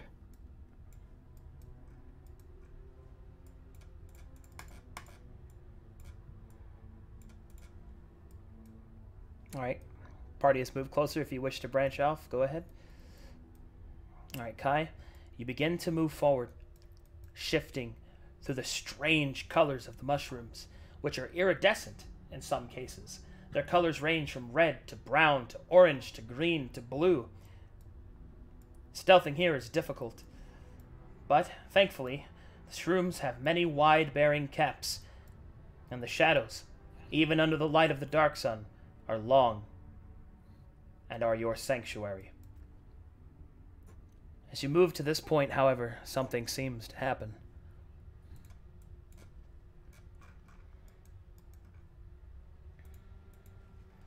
The mushrooms here begin to quiver as dust fires out from them. I cover my mouth. Everyone here, make oh my a Constitution saving throw. Saving throw.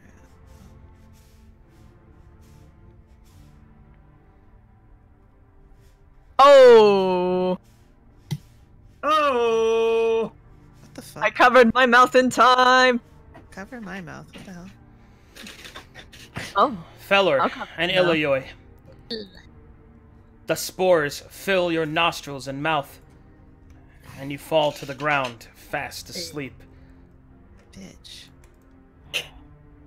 The other two, however, seem to have resisted it just in time. Do they look to be emitting more spores, or was it a one? Oh yes. In fact, the entire forest seems to start quivering. Kai, as you are further ahead, you are away from the shockwave. What would you like to do? Shit. I don't think you would know anyway. You're too far. Yeah. Did it make a sound? Am I aware of what's going on? It didn't make a sound, but it was a pretty big visual effect. And you're looking around, you're very cautious.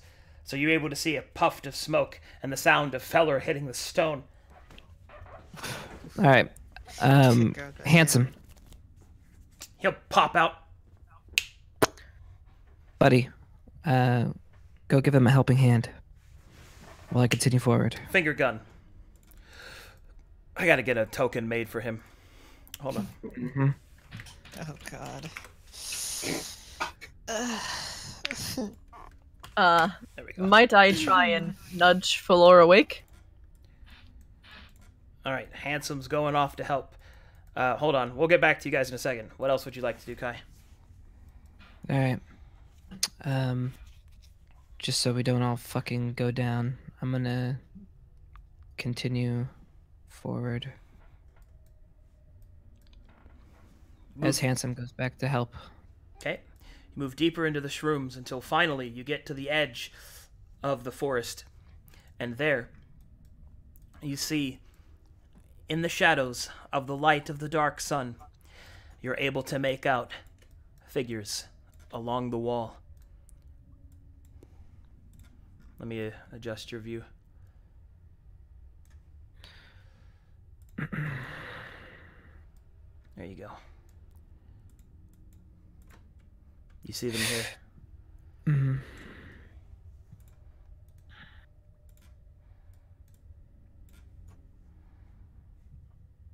Jesus.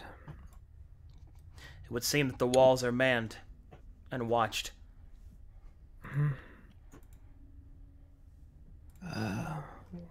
See, so I'm assuming they have a visual range. That they do. Is there a way that I would know this? Well, you know that this forest is probably going to keep you safe. There's lots of stuff to hide behind, but all of this area right here is wide open. Yep. Even stealthing, there'd be nothing to stealth with. Unless I go along the corner there. But even then... Okay.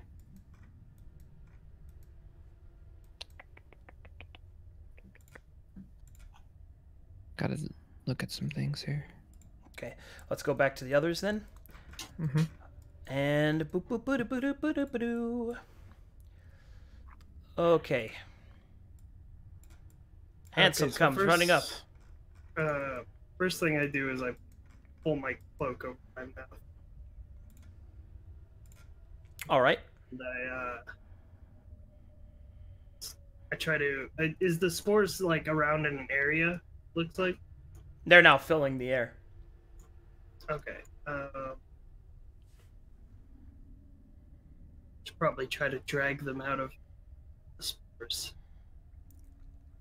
Well, they're filling everywhere. It's not necessarily. It's a forward or back situation. There's no Then we getting should out go of it. forward so that at least we're with our party.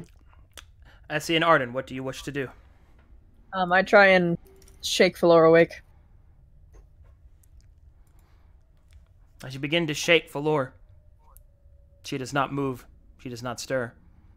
Small, shallow breaths can be heard. I'm trying to drag Billy Boy George? away Pick from me up, those you bars. bum. I'm not that heavy. Jesus.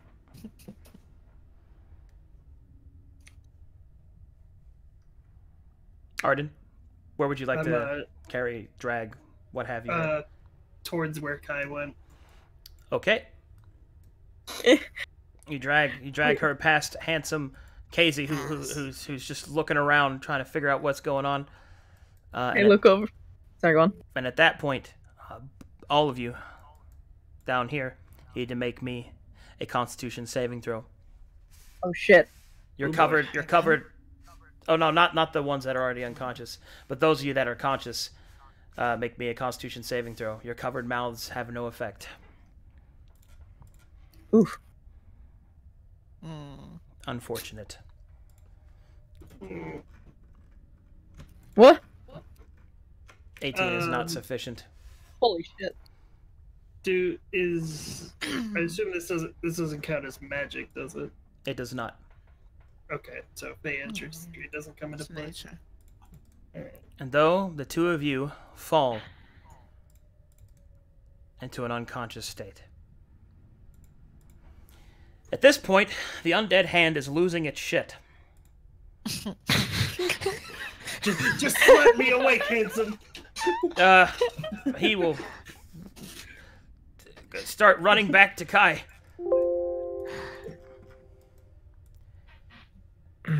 As Kai is carefully analyzing the situation ahead, trying to find a weakness to the wall, handsome Casey will come one hand clapping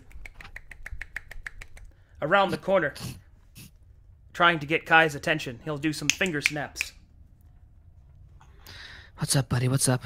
He'll point behind him with his thumb and shake his sock puppet hand no. Oh my god. So they're all down? Handsome Casey will act out, showing he's talking, blah blah blah blah, and then he'll stop and they'll fall forward. Oh. They're not dead, are they? Handsome Casey has no way to really answer that and just starts slapping the ground in panic. Handsome Casey, you could check for pulse. Okay, never mind. We can talk about this later. Okay. He doesn't know first aid. Listen, we're gonna need He to doesn't give you have a some lessons, brain. okay? All right, handsome. Listen. Is there any way that we can get them here? Is it safe for me to go back? Handsome shakes his head, nods his head, shakes his head. He doesn't know.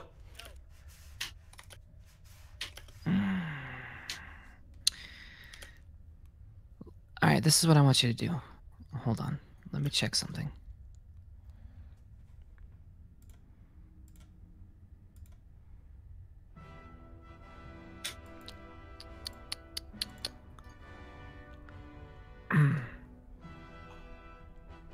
Do I know if Handsome has the ability to drag people or not? He does, but very poorly. He does not have a lot of strength. And he only has one hand. Which he also uses to walk.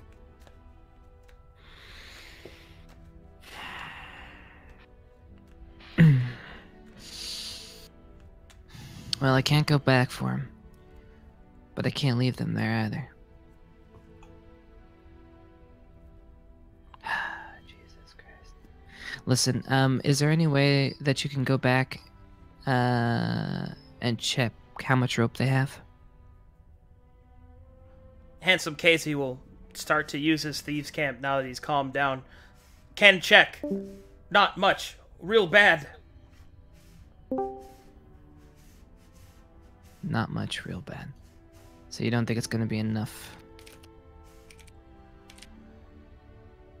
Okay. He'll shake his hand no.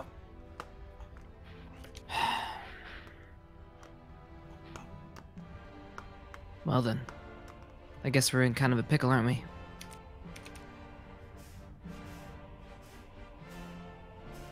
Alright, buddy. We're gonna try something.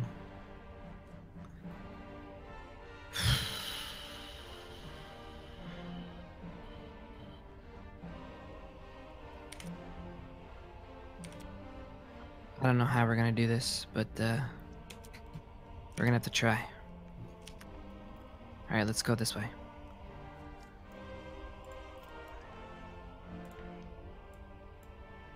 Handsome Casey will follow.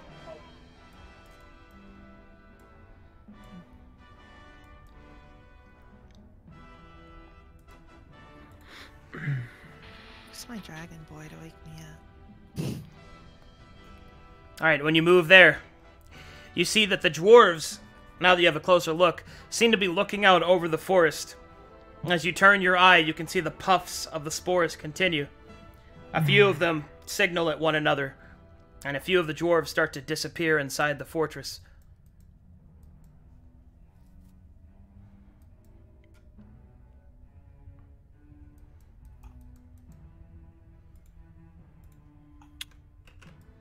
Alright.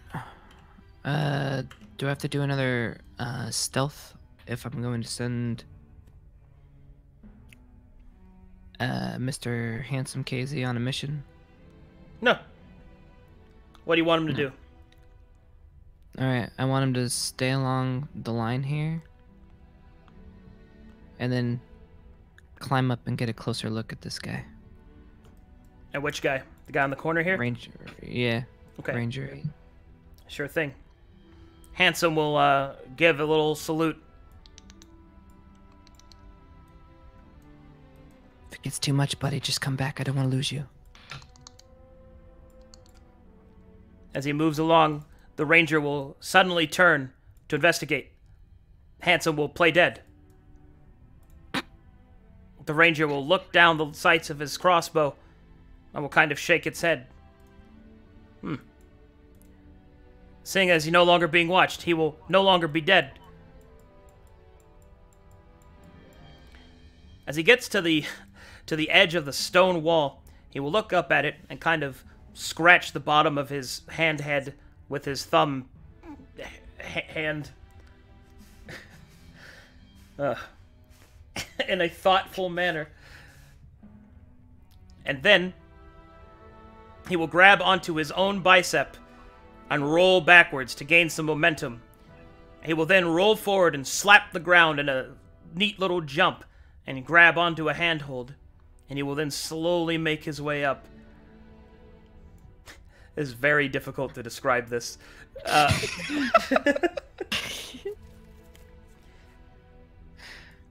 Eventually, Handsome Casey will get to the top before you, and notably the hand, will hear something. The stone gate of the fortress will begin to open as these creatures begin to appear.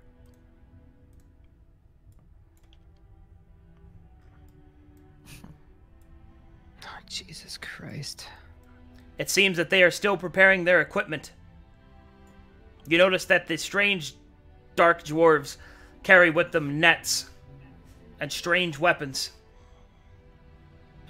Oh, No! Lucas. That's fine. Just wait till I wake up. Hansel Casey will take a look, and then he will decide not to risk it anymore. Huh.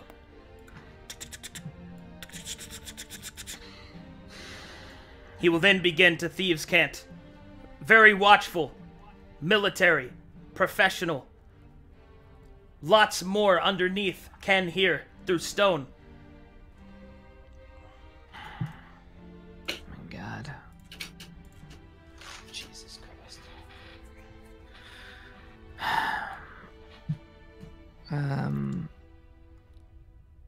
I have a question. Mm-hmm.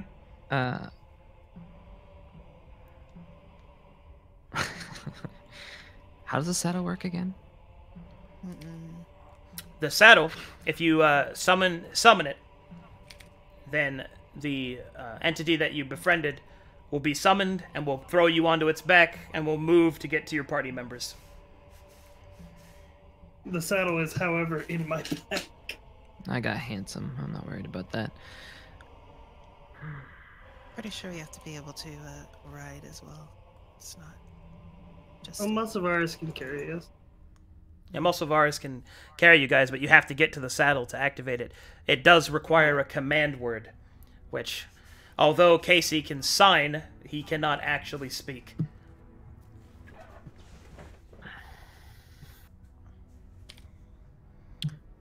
Well, Jesus fucking Christ. I can't take on 4 dudes.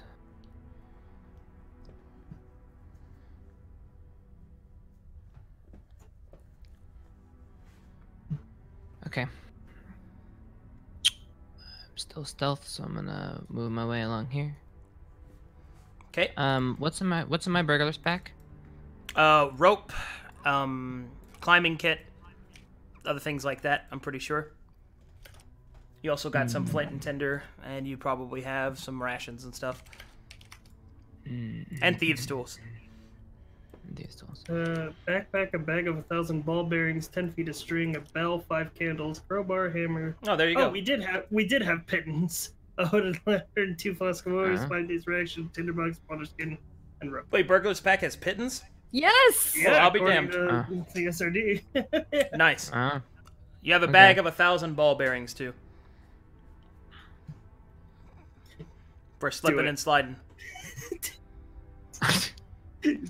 Dude, please fucking marble like trip these guys.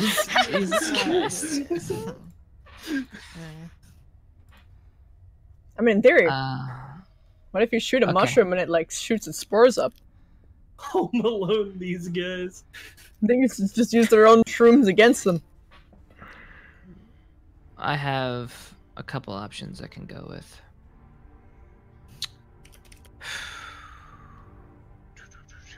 One is try to distract him, but that's just a delay. 2, try to charisma the fuck out of him.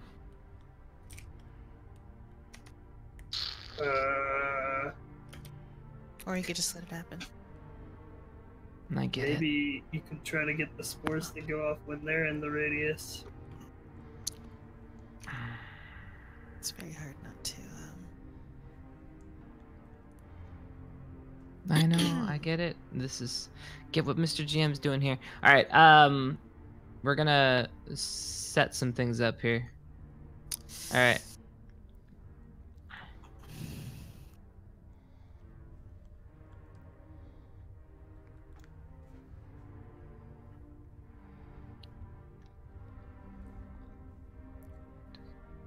I just want to say, if they wanted us dead, they wouldn't have the intent of capturing people. I get it. I want to get hear what you got.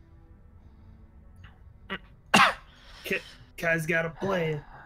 I don't Save know, us Kai's got a all. plan. Kai's got a plan, everybody. Don't worry. Yeah. Just hope it's a one that doesn't, fuck them over. Trust.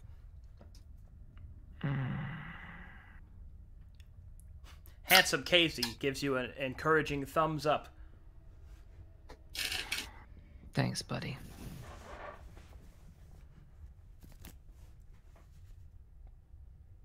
Okay.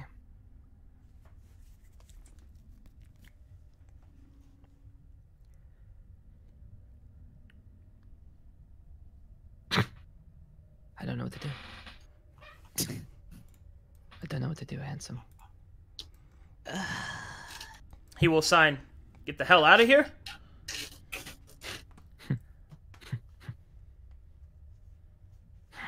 Important to look at options. Yeah, well, I've only looked at. There's only so many options in this scenario, all of which are not good outcomes.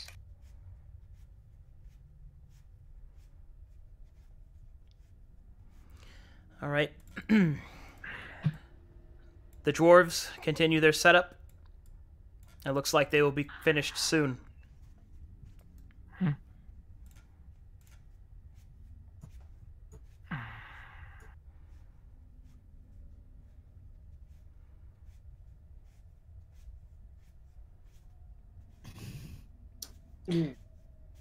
Or wait until they drag us into the fort, then you sneak in and you can bust us out. Yeah, sneak in over a big plane with nothing on it, with guards watching every movement. Listen, Easy. that's on you to create that diversion. Mm-hmm.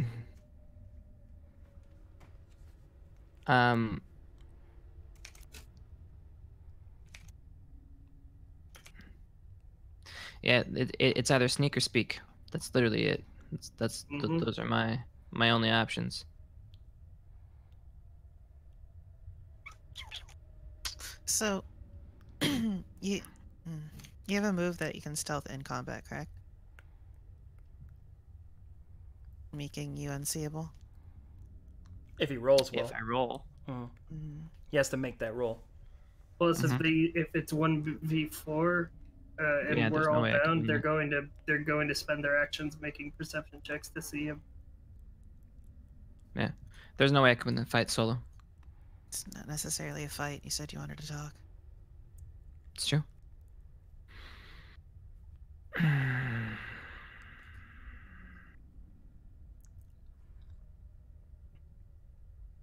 I'll be right back. Okay. I gotta go to the bathroom real quick. Oh shit! I was Real gonna quick. set Sorry. something up. I've been holding it for All right. Do it. Yeah, I would imagine they have some immunity to the spores. Yeah, obviously it's their place. It's their home. The mushrooms seem like their defense mechanism. Yeah. I want to point this out. Sure. Pretty much a literal identical thing happened. And since it's your first game, sometimes things are going to happen no matter what, and trying to contest that can make it worse. No, I get it. I was just So you're overthinking it. You have three very plain options, which is engage them, and if they attack you, disengage.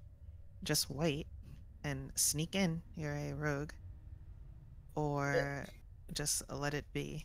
And Plus, if you roll really well on stealth, you'll sort of have your window of opportunity when they open the gate. Yeah, but you have to get past the guards who would see him up from above. not if he's full stealthed. He doesn't can't need stealth cover. anything. Or, there's no cover directly Or towards them. what you could maybe do if you wanted to create cover is try to get the mushrooms near the edge to produce spores to sort of act as a impromptu He'd have to smoke screen. he's not He'd have to resistant con save, yeah. Yeah. I'm sad I'm not awake because I could have silent imaged you some shit, but I can't. I would have smashed these fucking I'm pretty doors. sure the con save is 20. Keep that in mind as well. So I said, it is Yeah, 'cause unavoidable. we only survived it for a round because we crit. Literally unavoidable. Yeah. Get it. And it's I not wonder what that- triggered it. It's probably just a normal thing. It's probably like a timed thing, and then whenever it happens, this patrol goes out to check and see if it caught anyone.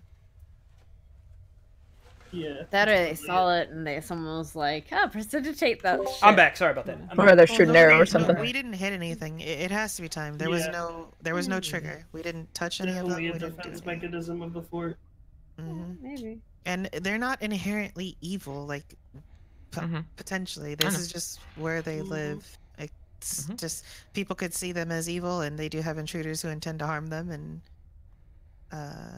this could be against that. And like I said, they obviously aren't just going out to kill if they have nets. All right, I'm back. Okay.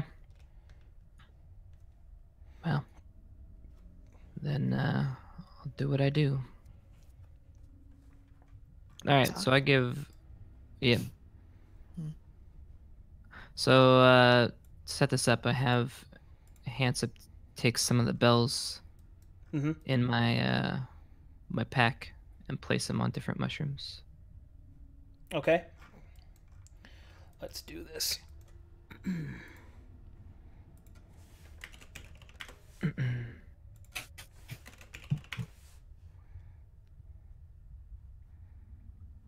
And see, right here it's probably fine. And let's say here. There we go. Perfect. Okay. I go to the middle of the road. Well, actually, I'm gonna wait right here. Oakley dokley. As you wait, the Dwergar finish their preparations and begin to make their way. Handsome. He'll nod. Did you tell him what to do? Because I wasn't here when you told him what to do. So when I say over there, I want you to ring the bell. Go to the farthest one to the right. I guess that would be east. He'll nod, and seeing the other dwarves coming, he'll move up to the small mushroom and begin to hop up and down on it, and grab the edge, and then he'll fling himself over the road. And that hand is cool. All right.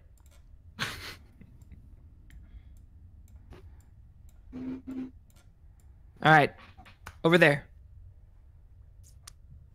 All right, do you say that? Yeah, shout it. The dwarves stop, and they look around with, like, panicked faces. They heard somebody shout, and then ding, ding, ding, ding, ding, ding, ding, ding, ding, ding, ding, ding, ding. The dwarves turn. Hello! The dwarves turn again, and they look down at you. Hi, how's it going, guys? Sorry to bug you. I think I kind of got lost. Can you tell me where I am? The dwarves look at each other. One of them goes, and then another one moves forward and goes, he'll gesture with his weapon. I put my hands up. Don't want any trouble. Do you guys speak anything else? And I'll thieve hand signs. They will look at each other as you give them crazy hands. And then they will look at each other again. And then the other one will repeat, shit.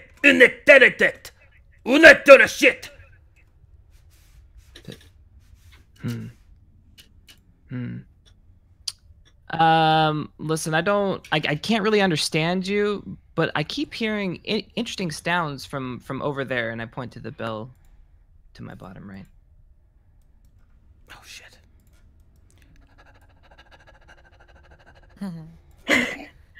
Ding, ding, ding, ding, ding, ding, ding, ding, ding, ding, ding, ding, ding.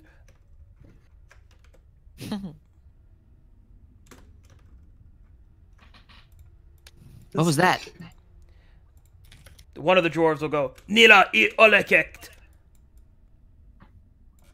And these two will start approaching you, Kai. What about that over there? What about that over there? Point to the top left. It's actually a pretty good plan. This is actually working. Ding, ding, ding, ding, ding, ding, ding, ding, ding, ding. What is that? This one will walk up. Oh my god, what about over there? Point to bottom left. Ding, ding, ding, ding, ding, ding, ding, ding, ding. This one is not having it. I don't know. I don't He will throw understand. some rope at your feet. Dale echt. And he'll slap his weapon into his hand. What do you want me to do? Dalek ant. So I take out my rope and do the same thing. Dalek ant. But what does that mean?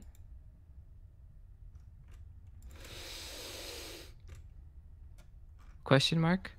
He'll lift up his weapon like he will strike you. Dalek ant. And then he'll make a motion of tying himself up. Dolat. Alec ant. Well then.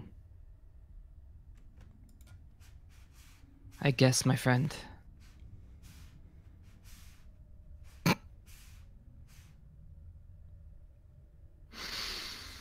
What nice slavers to let you tie yourself up.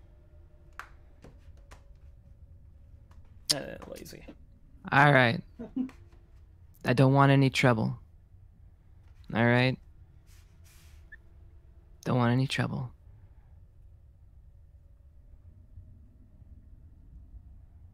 Am I supposed to put my feet in the damn thing, or what am I supposed to do? Oh, okay. So you start tying yourself up? Yeah. All right. Yeah, of course. All Just right. a little bit. All right, you start tying yourself up. The Durgar kind of just nods in an approving manner. And then, all of a sudden, the mushrooms start to go off. The Durgar look around, concerned, as if something that's not supposed to be happening is happening. The spores fill the air, and everyone has to make a Constitution saving throw. All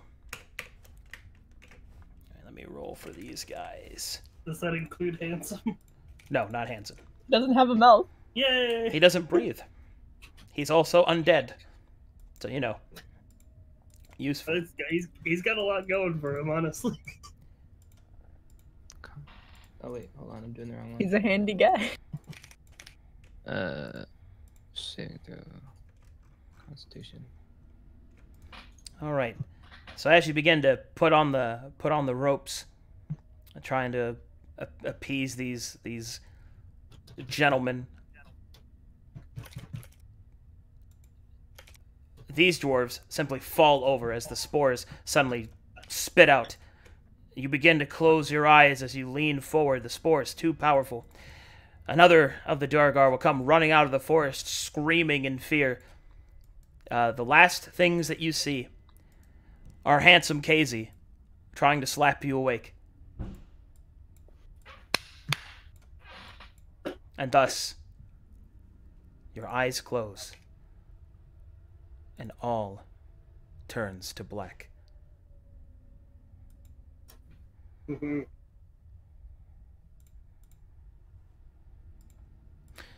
One moment, please. DM is loading.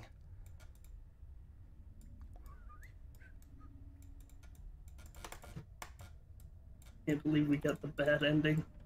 TPK.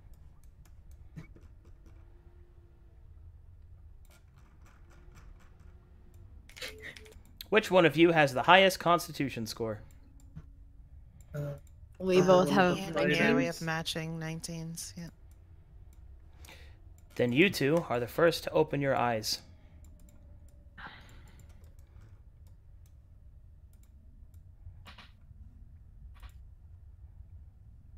One moment, please. I have some music. Feels fucking bad, man. That was actually, like, the best possible outcome I expected. Oh, Yeah, that was awesome. feels good, man. Got 3 of them. Dude, the plan with the bells was actually dope. That was pretty nice. I like that.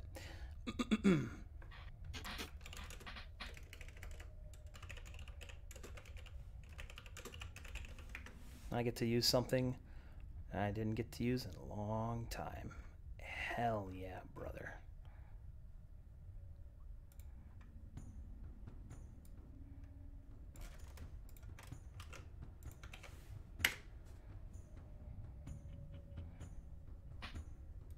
Ooh.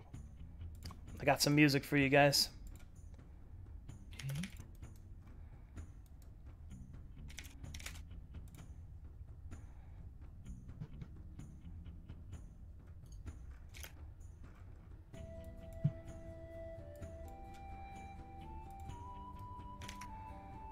The first to awaken are Iloy and Falor.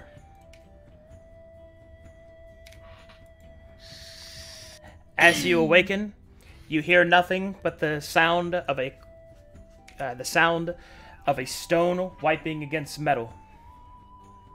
There is a pungent stench of cooked flesh.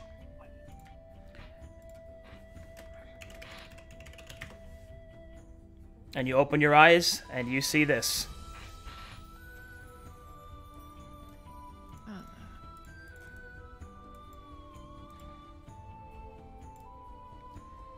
Does she see the other two, everyone else sleeping next to her? Yep, and it seems that all of you have little soft mushroom caps as pillows and are covered in a strange hay-type substance. She tries to, like, shove the others awake.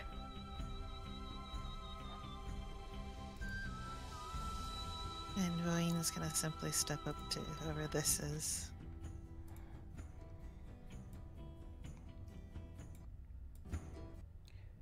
As you step up to the creature, first thing that you notice that this creature is a gnome, or rather, a deep gnome, a Snurfmeblin, specifically.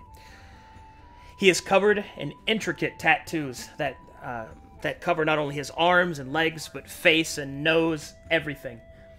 Make me a religion check to identify these tattoos.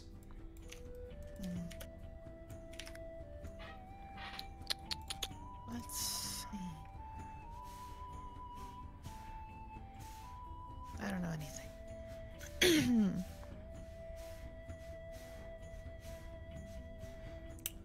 Alright. You do not recognize the symbology on his tattoos, but as you approach him, he will nod, as if you were old friends, making no movements of harm. He will continue to sharpen his blade.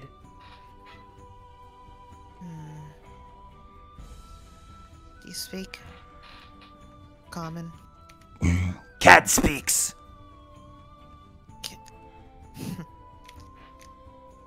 And what is it you're doing here?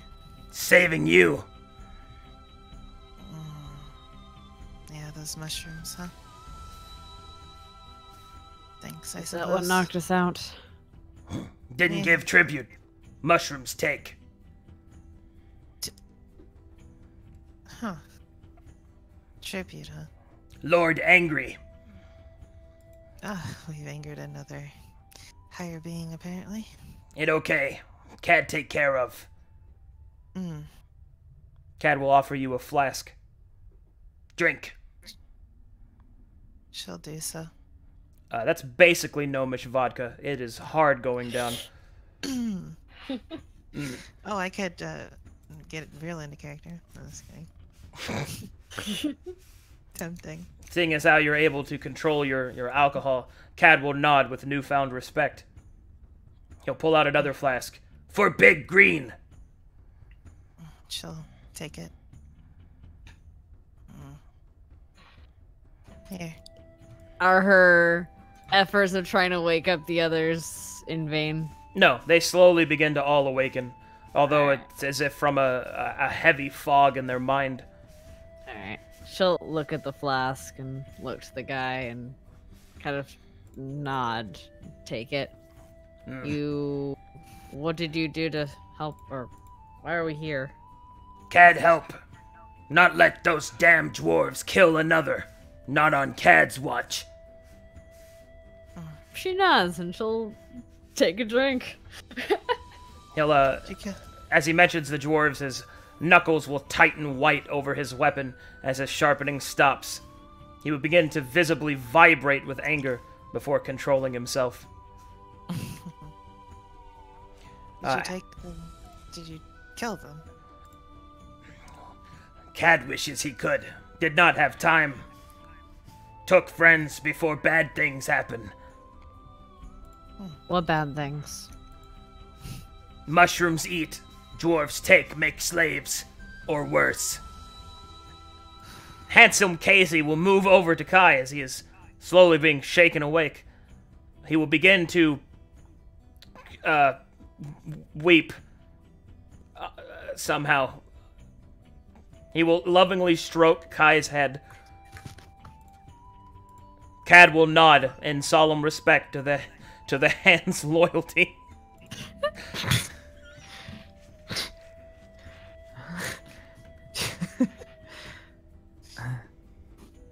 Such a good boy.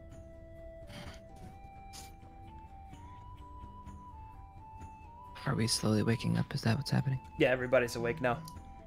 Ugh. It's okay, buddy. It'll be fine.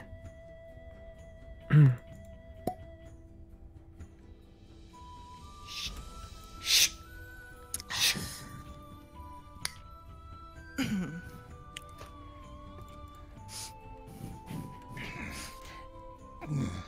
All right, now everybody can make religion checks on his tattoos.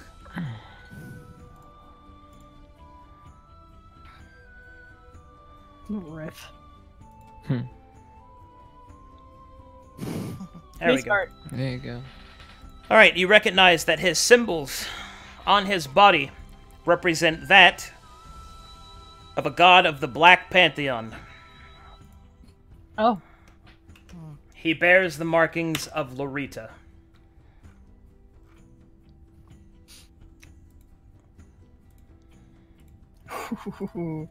Hey.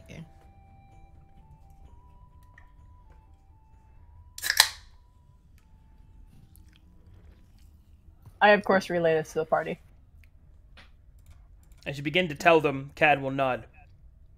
Bear mark of Lorita. Give strength to Cad.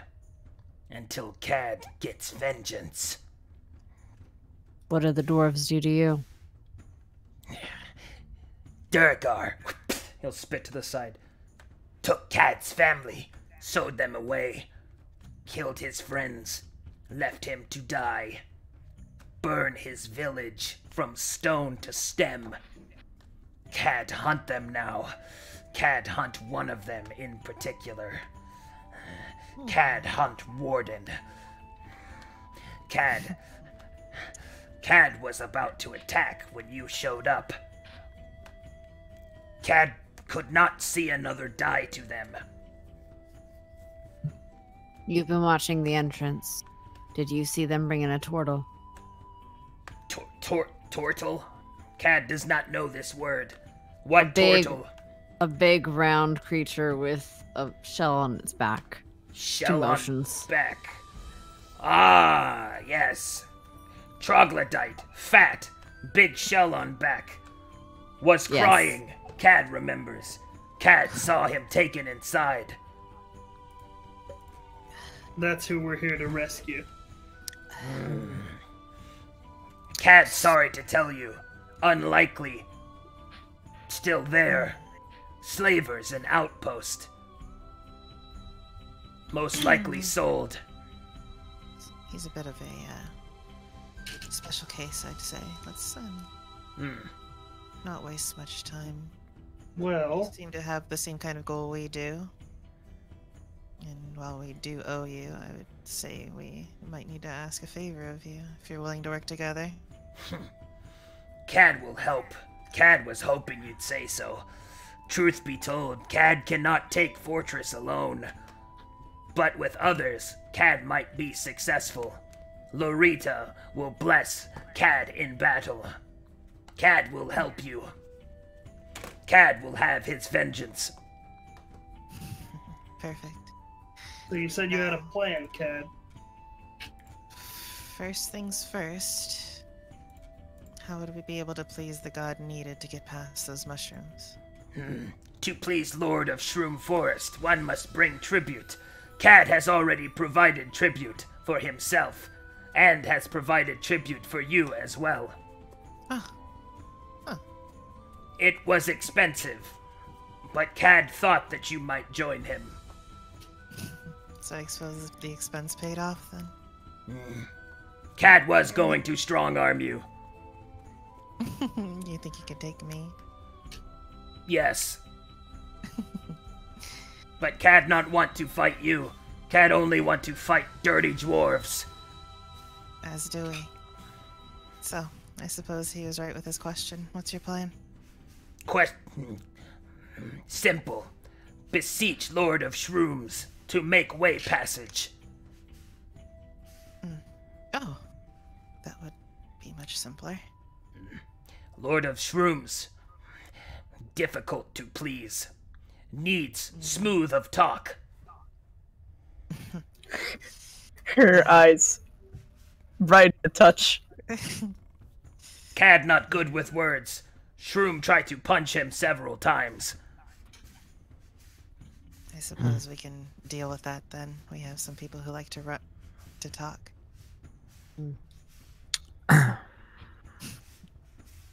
Oh no. I'm having this one. Oh, thank goodness. I suppose there's not much else to talk about. You have your goal, we have ours, and we're to work together, so let's... Yes, but you not done resting yet. Spores powerful. Will take time to purge. Cad will make food for you. You will sleep. And then when rested, we shall attack. Sleep now. Cad will keep watch. Thank you, Cad. Without any other word, he'll go back to sharpening his weapon. Which, by the way, is a bastard sword, sized for a human. Oh, So it oh looks, man. Great sword to him. it's a great sword to him, yeah. Yeah. Oh, that's wonderful. I love him. She just likes him because Pretty she awesome. thinks he's stronger than she is. hands him back Cad his doesn't glass. care about words. That's what she. That's her thing. If he just whatever, strength is all. She nods at him and she hands him back his flask. He'll take another drink. Makes pain slow. You know, keep sharpening his weapon.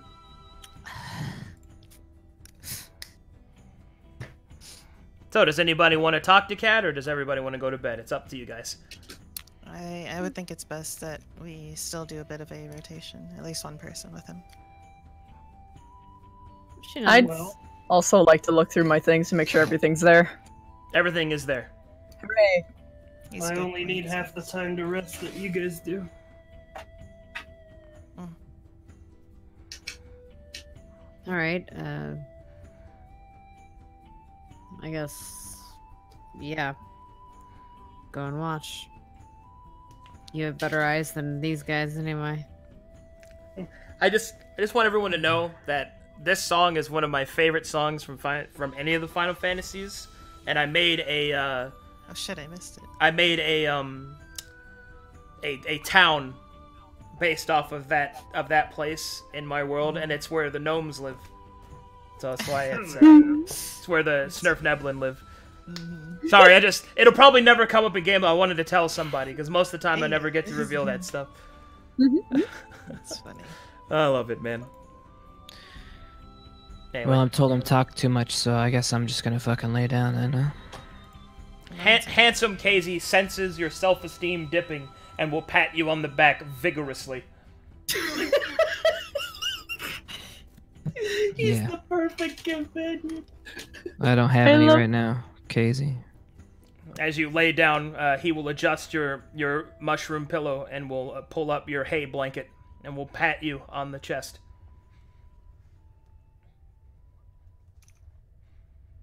And he will stand vigilant hand puppet watch. It's just such a silly creature, dude. It's just a fucking hand. If anything happens, a swift slap will wake you up. All right. Well, as you have chosen to stay awake, I can reveal some cool roleplay secrets here. Sure. As you choose to stay awake, you notice that Cad will finally finish sharpening his weapon, and he doesn't talk to you, but you get the feeling that it's not because he doesn't want to. Or rather, his silence is not abrasive or vindictive. It's a pleasant, silent company. And eventually, throughout your watch, he will pull out a necklace and will hold it in his hand, and he will stare at it, unblinking, for a long amount of time. If you would like to see what it is, you may roll a perception check. Skill check. Give me. Perception.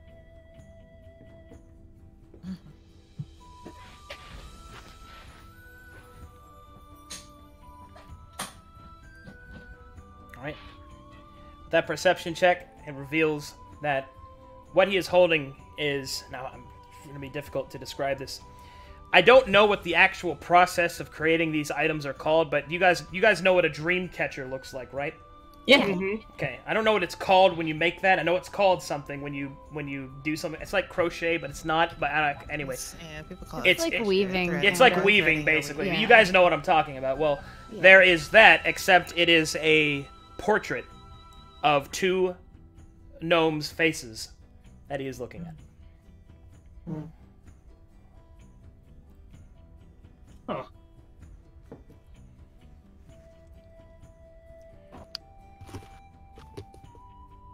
I'll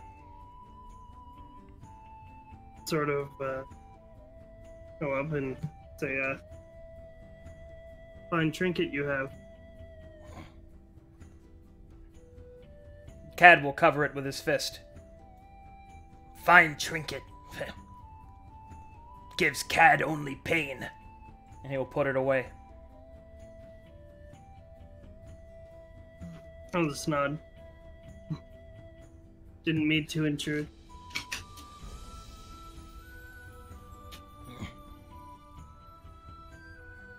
He will hold his weapon tightly, his entire body slowly growing more vascular as his muscles tighten and taut. You can hear a slight grinding of teeth. Ah! This poor boy. And eventually, your rests, unless you want to do anything else, come to a close as you rotate through your watches.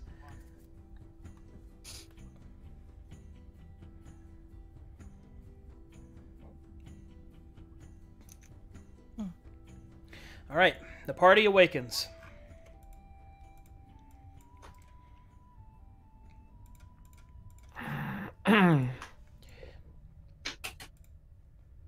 Seeing as how everyone is awake, Cad will kind of nod and will stand.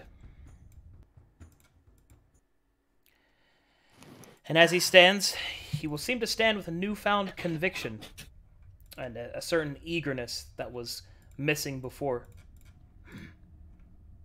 Eat food. Get ready. Long day ahead. She eats the food. I'm not gonna ask what it looks like. It's just Not much. sautéed mushrooms with a fine sauce of snail carcass atop a nice spider stew. Sounds like good eats. That's fine. High in Chicken. protein. Protein. Yeah.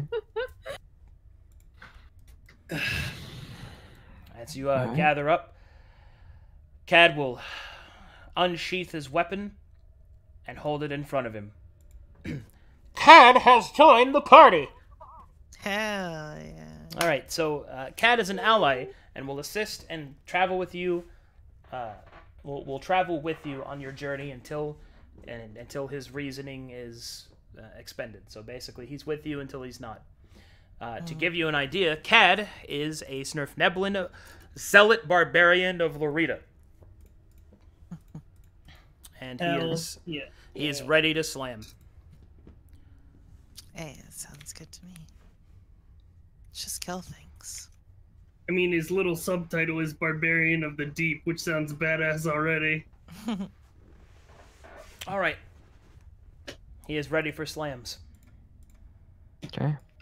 As are we. Where are we going? Back to the mushroom forest. Cad will lead the way. I'll gather you guys up.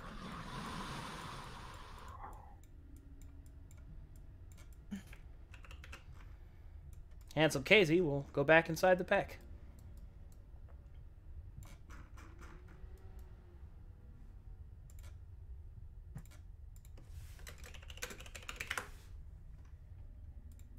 Six-man party. Well, it's a temporary ally. All right. As you get to this point, up ahead, Cad will hold up his hand as he will move forward. He will say something in Gnomish. Aitere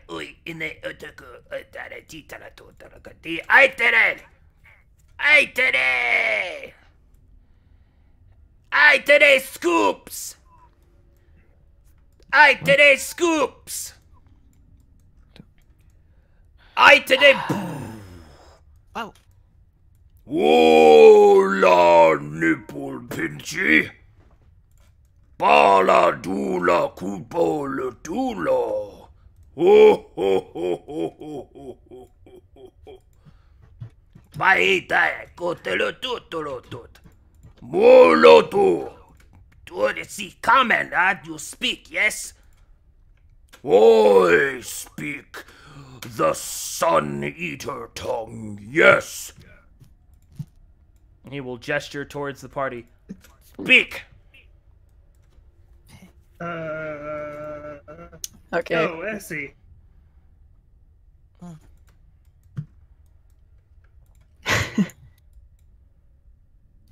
We seek vengeance upon the Duergar. Ho, ho, ho, ho, ho, ho, ho, ho, ho, ho. Ho, ho, ho, ho. You have brought more to vengeance, little cad. Shroom Lord Scoops like good fight. But Shroom Lord Scoops think you die to wall. Ho, ho, ho, ho. Your bodies make good food for my children.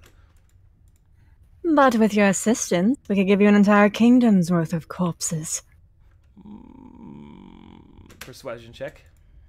I have expertise! Technically speaking, was Cad's assistance technically a help action? Sure. Actually, no, I Yeah. can't. I can't give you 8. Not with Cad. He's yeah. really That's fine. bad. Anyway, 17. He's really bad. But anyone else can help. Just Cad is really bad at talking to people. She'll help by presenting herself as strong. I see. So help action. His cast. mushroom Jabba the Hutt. Ooh, 19! Mm, Better. Hey. delicious. All right. Mmm. Mmm.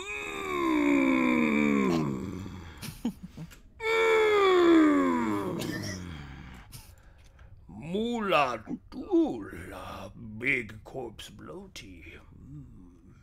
Many num-nums for child. Yes. You think you strong enough to kill? Hmm? How big your caps? How big my caps? Oh my god! Okay. I slap Essie on the top of her head. This big. As your cap starts to waver, the Shroom Lord's eyes will widen. Oh, Oh, noolah dooly nipple pinchy.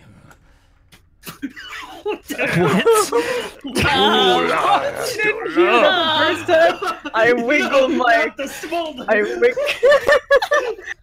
I wiggle my cap at him, and I wink. He mistakes you for a female of his kind. His tone shifts completely.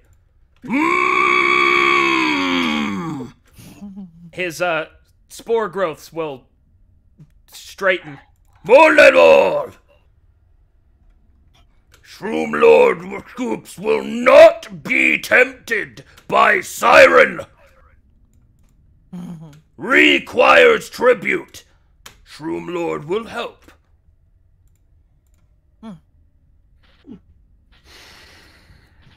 I am very thankful. Give tribute. Scoops will open way. oh. She'll kind of eye Cad. Mm. Oh. Have anything? Hmm. Can't No. say Show me what you got!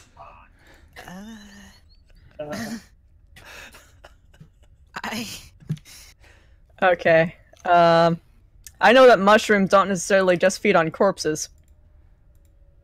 That being said, I take out the apple of healing. I take out... No!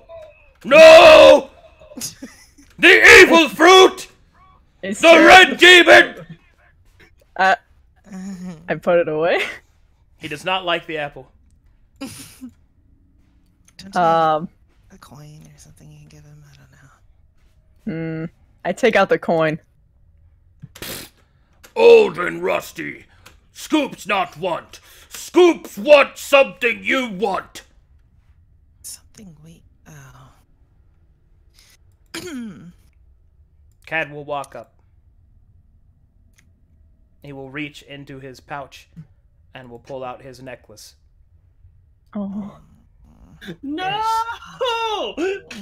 His knuckles will whiten. As he will look up at the Shroom Lord.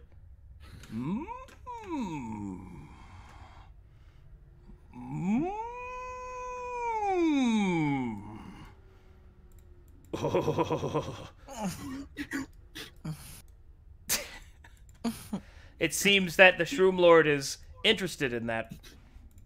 Unless one of you can make a better offer. I look at my harp. Can't give him mine. I don't have anything. Do you think that there will be more harps in the city? You hear a snapping from your backpack.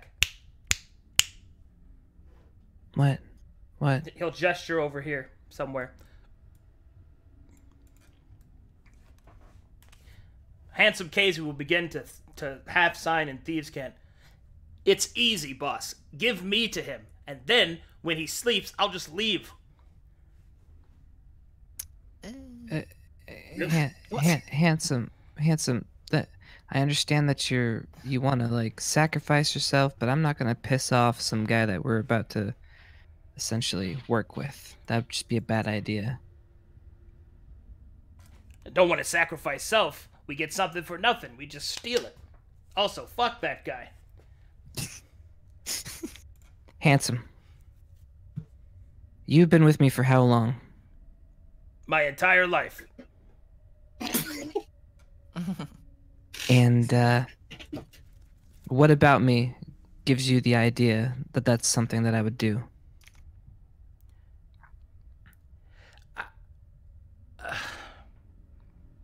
He'll lay on the ground defeated. And Exactly, slowly inch his way up your pant leg. I just grab him and put him in the pack because I was getting a little uncomfortable.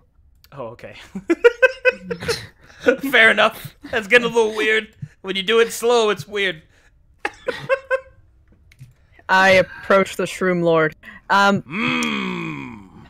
pull out the ceremonial garb of my people. He the will only close thing his I have eyes. left. Becoming nude will not tempt No. me.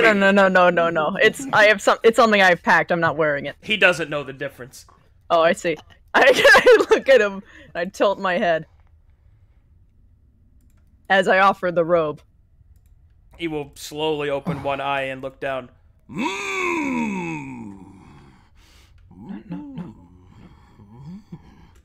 Wait. That's a bad idea. It's not what It's not that one. It's a different one. Backstory stuff. Make a persuasion check.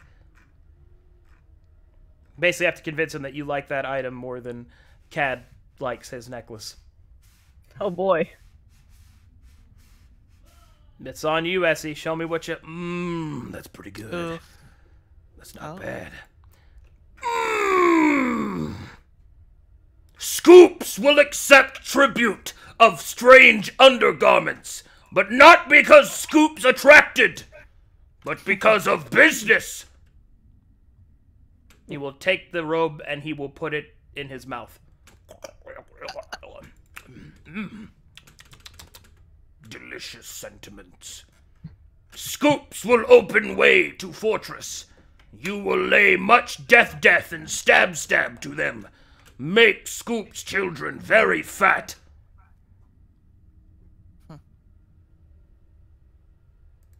As was agreed. All right, come on. Okay. I'll sort of give Cat a pat on the back. Cad will not say anything, although his face shows a lot of gratitude that his words cannot express. I flash him a smile as I pass by. The Shroom Lord will think it's for him and will blush. I wink at him deliberately. Oh God, he doesn't like that. Okay. Unfortunately, it's like 8 o'clock now, so we're gonna have to stop there. I know people want to keep going, but I've got other responsibilities. It feels so good to have expertise, boys. Fuck, dude. It's okay. Next week there will be much death. Hopefully not ours. We'll see. Maybe a Man, little that bit of was ours. that was fucking cool. Yeah. I feel for Cad, dude. Oh, that's such a sweetheart. If he He's dies, gonna I get swear to fucking- God. It's like the fucking movie trope of like how to feel for a character instantly. He has a family. I had a family. Yeah. Did you guys have a good time? I did. All right. Just making sure everybody had a good time. Fucking Rudesmith, dude. So Just people good. got lost relatives all over the place. Everybody has a It's family. Yeah. Everyone's someone's son or daughter. It's been a long time since I got to pull out my Jabba the Hutt voice. Oola doola nipple pitsy. I love Scoops. Your favorite character? No. No. No one can beat Jack Star. Oh, God. Cart, I like though. how we were able to pass off Nah. Essie as a mushroom. I know! Oh my god. Also, you fucking slapped my cap, man. What's You said no touch. Then you You go gonna around touch. doing the fucking Man. ass slapping equivalent. My god. You fucking touched my cap. No one did the that. top of your head. That's- That's not an ass slapping equivalent. How do you know? You don't know my Are- culture. Are you a No. Triton? I speak their language. You slapped her cap, my dude. That's basically you courting her. Oh my You're god. basically married now. You see, I mean- Jesus. see, you were all like, She's pregnant. Yeah, Congrats. see? Good job, buddy. Now you gotta care for little tiny squidlings that all have your passive aggressive attitude. Damn. Basically first base for Troy. This baby can hold so much sass. Slaps top of cap. Oh man. Yeah, also this isn't the first time you let me touch your hat. Well, this time I didn't give you permission. Yeah, he I mean, was that's he was fair. so bold. Next step is to run away. That's the anime equivalent of grabbing the hand and like pulling them away. The fucking so bold.